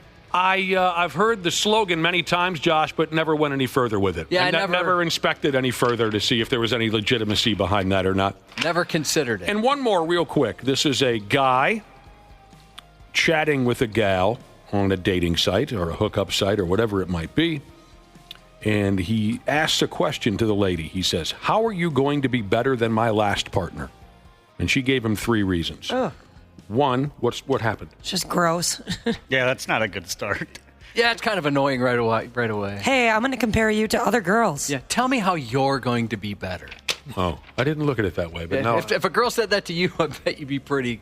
No. Now I'm understanding. Yeah, it didn't dawn on me. I guess I was more focused on... So the guy says, how are you going to be better than my last partner? And the gal gives him 3 reasons. I will laugh at your jokes more often is reason number 1. Reason number 2, I'm probably a better cook. And reason number 3, I'm chubby, so you know my BJ game is superior. What? Now, that's the other stereotype. Is it really? This text says, my wife and I decided we're going on a break, possibly separating. Found out last night. Is it too soon to join Tinder because I already joined? No, fire away, man. Why not? Why not? Yeah, if you guys mutually decided. She agreed to it. Whatever. Minutes after she walked out the door, he signed up for... Okay, you know what else we were talking about earlier? We were talking about Hooters. Hooters restaurant. They've filed for bankruptcy. Like we said earlier, it doesn't mean it's the end. It just means they're doing this and this and that to try to stay alive. It's not good news. Friggin' Hooters. Josh used to work there. I never worked there, no. Your wife used to work there. She did, yes. You have other family members who have put in some hours at Hooter. Yes, legacy, correct. Ashley, you never, because you were in the restaurant business for a while, you never worked at Hooter, but you did work at a joint where you were free to dress sexy? Yep. Okay. That was fun. Someone asked servers to name the top things they secretly hate. Now, some of this isn't a very well-kept secret. Some of this, I think, we're all quite familiar, and we try to avoid these certain things to not anger folks who are serving us food. Ashley, you want to go ahead first? Throughout all of your hours in the, how do you call it, the service industry, the restaurant industry, the bar industry, what was the number one, you can think about it if you want for a while, and I'll do some more jaw-jacking, the thing that drove you the most nuts that a customer would do? The number one thing? Number one. It would be when I was bartending and people would say, how would I explain this? I'm trying to make sure it's better. When people would say, I want a shot, and I'd be like, what shot? And they'd be like, you come up with it, whatever you want. Yeah. Like, why would that bother you? Because then I have to take a second to think about it, and I'm like, all right, well, what if I make something that they don't like? Yeah, is it on me? You got enough on your friggin' mind. It's like, all right, you just want like a shot of straight rail vodka because that's what you're going to get. Yeah, you got enough on your mind. It's not your job to babysit this douche and pick out his drink. And especially the bar is packed, too. Yep. And you're trying to do volume, just trying to get people their drinks and get as many tips as possible, and some guy's taking up your time. Along those lines, when somebody says, what's your favorite thing to make? Whatever's the quickest. Yeah, I don't know. Tap beer? Yeah, it just takes that extra second that you don't want to do. It's annoying. Did you ever just take a plastic cup and spit into it and say, there, that's my favorite thing to make? I wish it's all yours. That would have been fun. You know, I want to play more of my finger bang drum machine, but it keeps dying. It's glitching. Yeah, it's... all right. What about if a server or you're a server and somebody said, what do you recommend when it comes to like ordering food? I've never done that because I get the exact same thing every single time. I think that's totally fine, Josh, and the way you say it is very polite. What would you recommend? Yeah, maybe that does piss folks off. Most servers, when I was a server, we had like a spiel to give. So if somebody asked that, I already had like our 5 most popular things rehearsed in my head. You always tell them the newest menu item. Oh, that is fantastic. You have to try that. Whatever thing they're pushing lately from the kitchen that they're trying to get rid of, too. But you know what I've noticed? The oldest stuff. You know what I've noticed, and I appreciate this a lot. Now, normally I'm fairly straightforward when I'm ordering a meal. I know what I want. I deliver it clearly and quickly. But my wife sometimes has questions about the menu. Could you leave that off of my sandwich? And she will ask,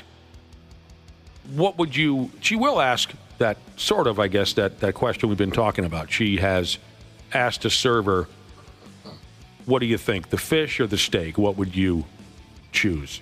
I enjoy that because I will be very honest with a customer, at least when I served, I was very, at a specific place, if there was an option on a sandwich where you could get different kinds of cheese.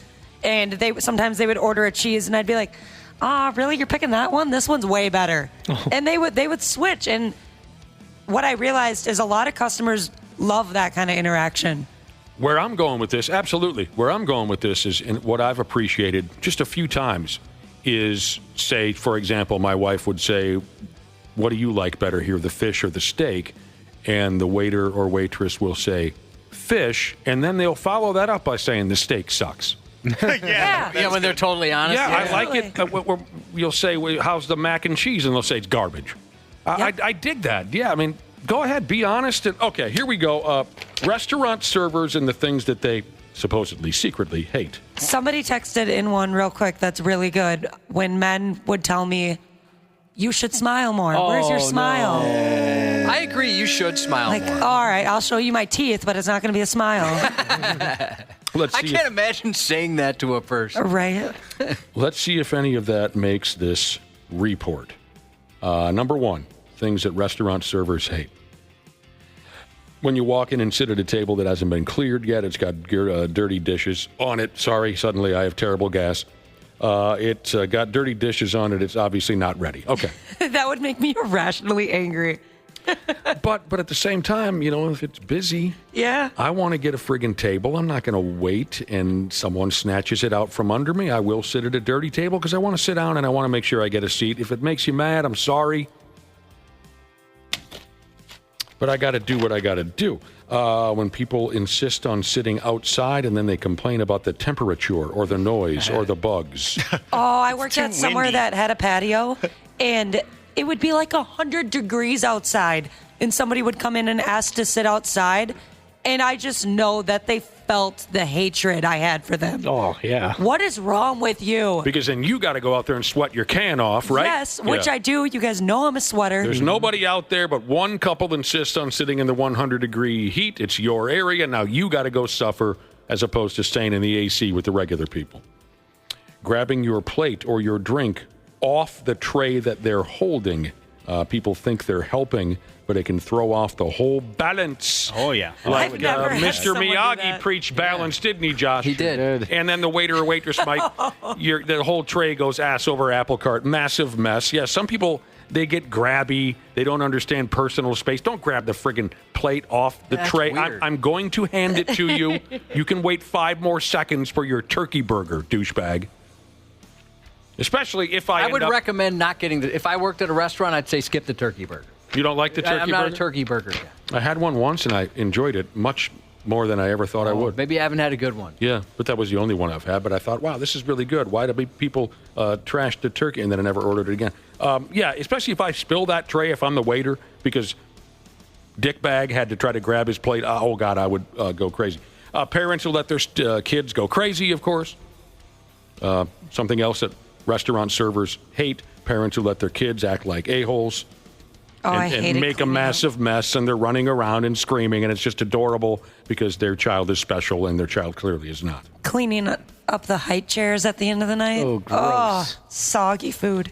Yeah, and they fart on it and spit all over it. Little kid juices everywhere. Yeah. It's gross. When you don't say please or thank you, sure.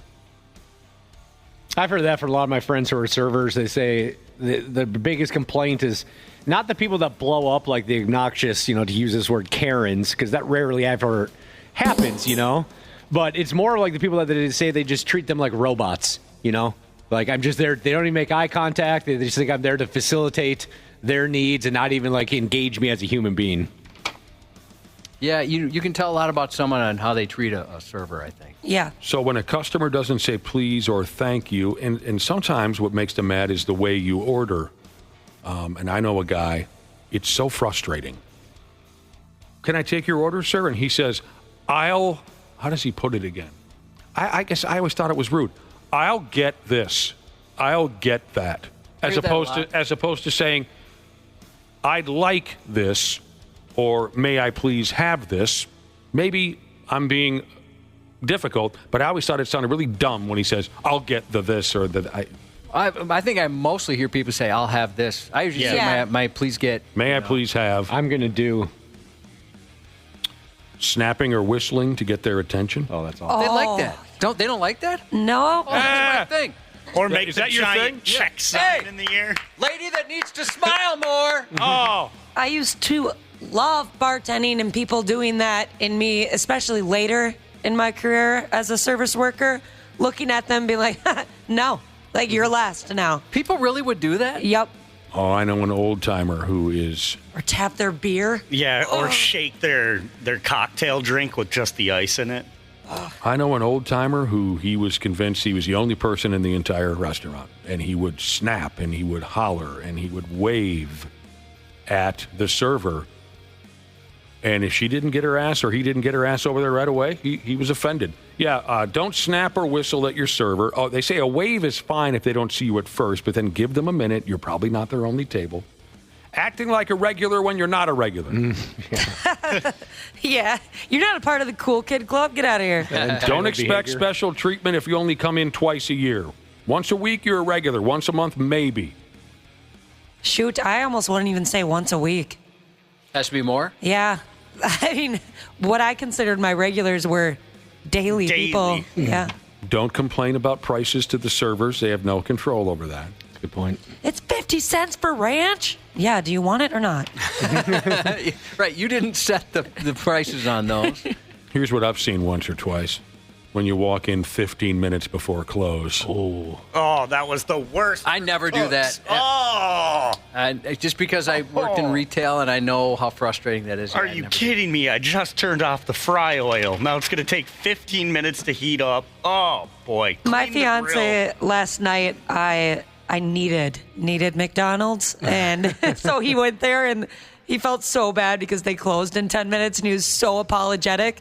And I told him, I said, next time, just blame it on having like a crazy pregnant lady at home. They'll understand.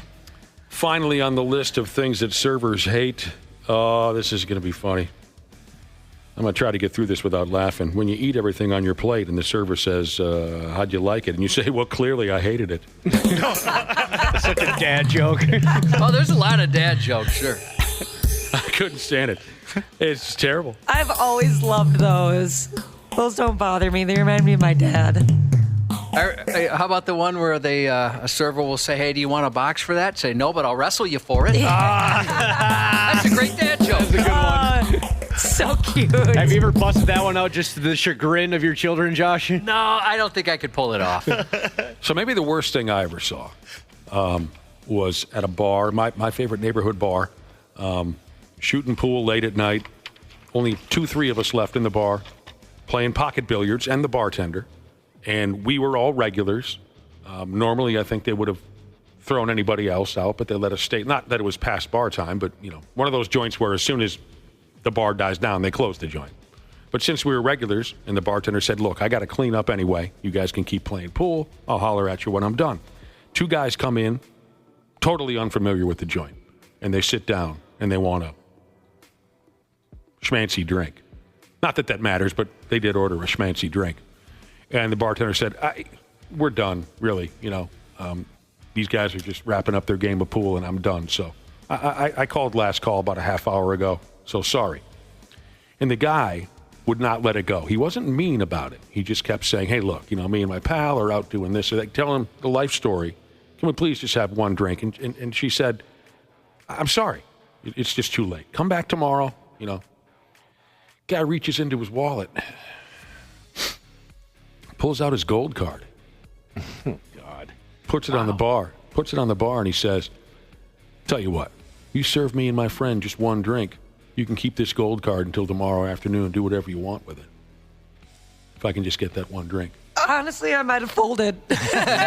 Well, not she can go. The bar, like the everything will be on him until he comes in the next day. You see, I was going to say she wasn't meant to go to Sam's Club. Oh. He was saying that changes. You can use this car, and she said, "Get out of here for Christ's sake!" I said no twice already.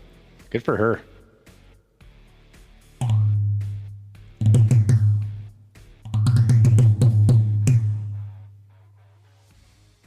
And then they killed her. Oh, dude. With their bare hands. Dude.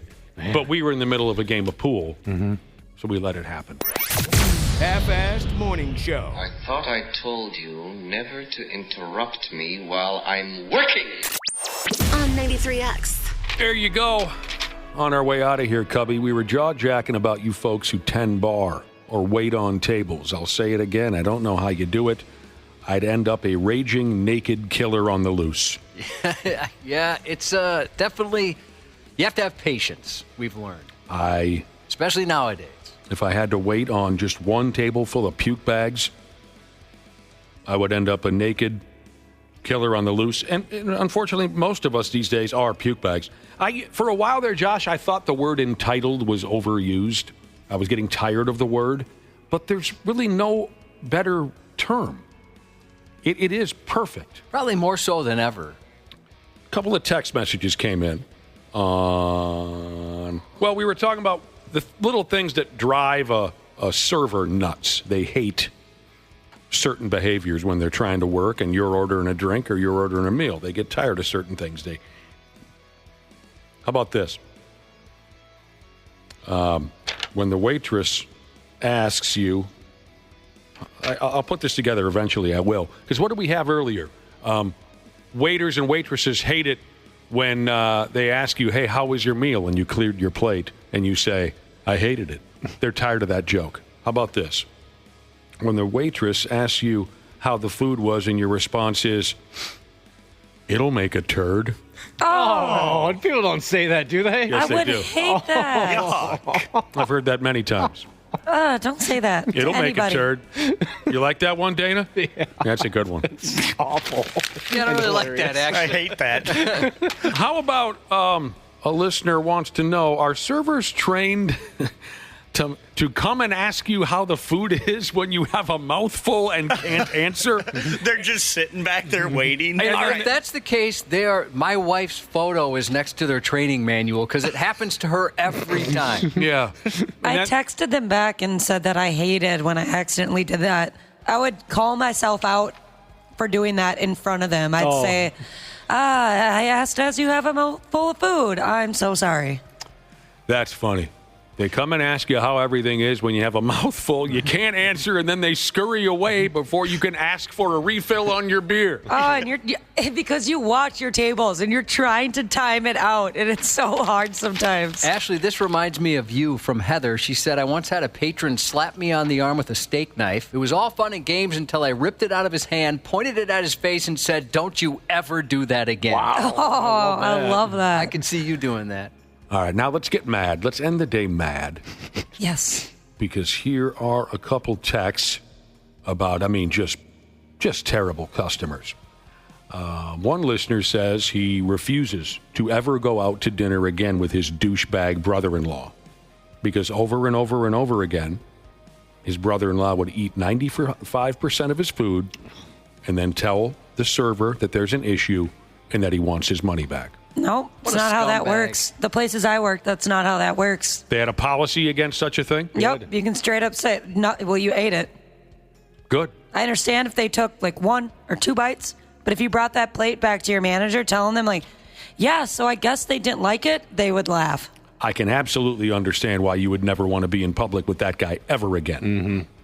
Mm-hmm. Now, I've experienced this. I volunteer at my favorite neighborhood bar, the Wayzata American Legion. Being a son of the American Legion, we volunteer now and again. Sometimes we're back in the kitchen cooking broasted chicken on broasted chicken night, me and some bros. And we have a riot. It's one of my favorite things to do. And I've seen this firsthand before. Not exactly, but I'll get there in a minute. Here's Painfully Dry Humor Jesus. who says he has a relative who will get up and wander into the kitchen if his order is taking too long. Oh, no, don't do that. We've had that. That's terrible. How can that be you? It's okay. I've seen Chopped. I know my way around the kitchen. I would assume that they were in there to do harm. Okay, I mean, sure. And where I was going with this is once or twice, maybe more than once or twice, it hasn't happened lately. You'll get someone, a customer, who will walk into the kitchen and say, yeah, you're running a little low on coleslaw. It's like, okay, we'll get there. I see that, too. We have people up front who are handling that. We don't need you to come clear across the bar and come. Sometimes in the past, a guy or two has walked in and just stood there. And you have to say, yeah? Oh, I was just waiting on my order. Yeah, we've had people come into the kitchen and try to get like napkins or forks or something like that. What are you doing? And then it's hilarious because then their shoes will kind of slip a little bit because in the kitchen all the grease. And it's like, I wish you would have just fell down. What are you doing back here? Okay. People who will order something that's not on the menu, I'd be very embarrassed if I was sitting with someone. Hey, I know you don't have mac and cheese on the menu, but I'm sure you probably can mix some up back there for me. I would be so embarrassed. Yeah, I see right here that this has noodles and that has cheese on it. Can't you just combine? No. A server actually, we were at a place and my fiance really loves the BLT there. They didn't have the BLT on the menu anymore. She's like, shoot, I really like the BLT. And the guy was like, I can make you a BLT. It's like, you can? She goes, we have bacon, lettuce, tomato, and bread. Yeah, I can make you a BLT. That's cool. That's very nice. Yep. But to ask for something that's not on the menu, I think is really effing rude. Yep. And finally, someone buckle Ashley in for this one. Because I have a feeling you're going to jump out of your seat and reach for the nearest throat to choke. As far as poor customer behavior. I'm going to take a step backward. Here's a guy who texted in with this simple message to all servers. No smile, no tip. Stop going out. Nobody wants you there. If you can't give me a smile, you're not getting a tip. Oh my gosh, we have lives outside of work. What in the hell is the matter with Maybe he's not giving them anything to smile about. Yeah, maybe you smell bad. That's funny you say that. A server texted in and said she would say the same thing if somebody told her to smile. I think it was tattooed mama Jesus who would say, hey, give me something to smile about. Give me something to smile then about. I'll smile. That's so great. Good. Love that. For God's sake, Josh, what is on your mind over there? Well, we're going to give a shout-out to Still Baby, Had a Baby Jesus. Today's his last day of work until next Wednesday, headed down to Florida for some fun in the sun. Florida. Happy birthday to Kyle from your uncle, Batman Jesus. Happy 40th to Appliance Delivery Jesus. Hey, where do baby cats learn to swim? The kiddie pool. Happy hump day. 93X. Hey, podcast listeners. Dana here. Can I let you guys in on a little secret? Just between us. We like all of you much, much more than the folks that listen live. But no matter how, when, or where you check out the Hams podcast, we got to give thanks to our friends at Standard Heating for making it all possible. It's been a pretty tame winter so far, but we know well enough that we're not out of the woods yet. So hit up standardheating.com to get them out to your house to make sure your furnace is tuned up to do all of the furnace-y types of things it's supposed to do. I'm still learning the lingo. Make that appointment today. Become a Smart Club member like me. That's standardheating.com.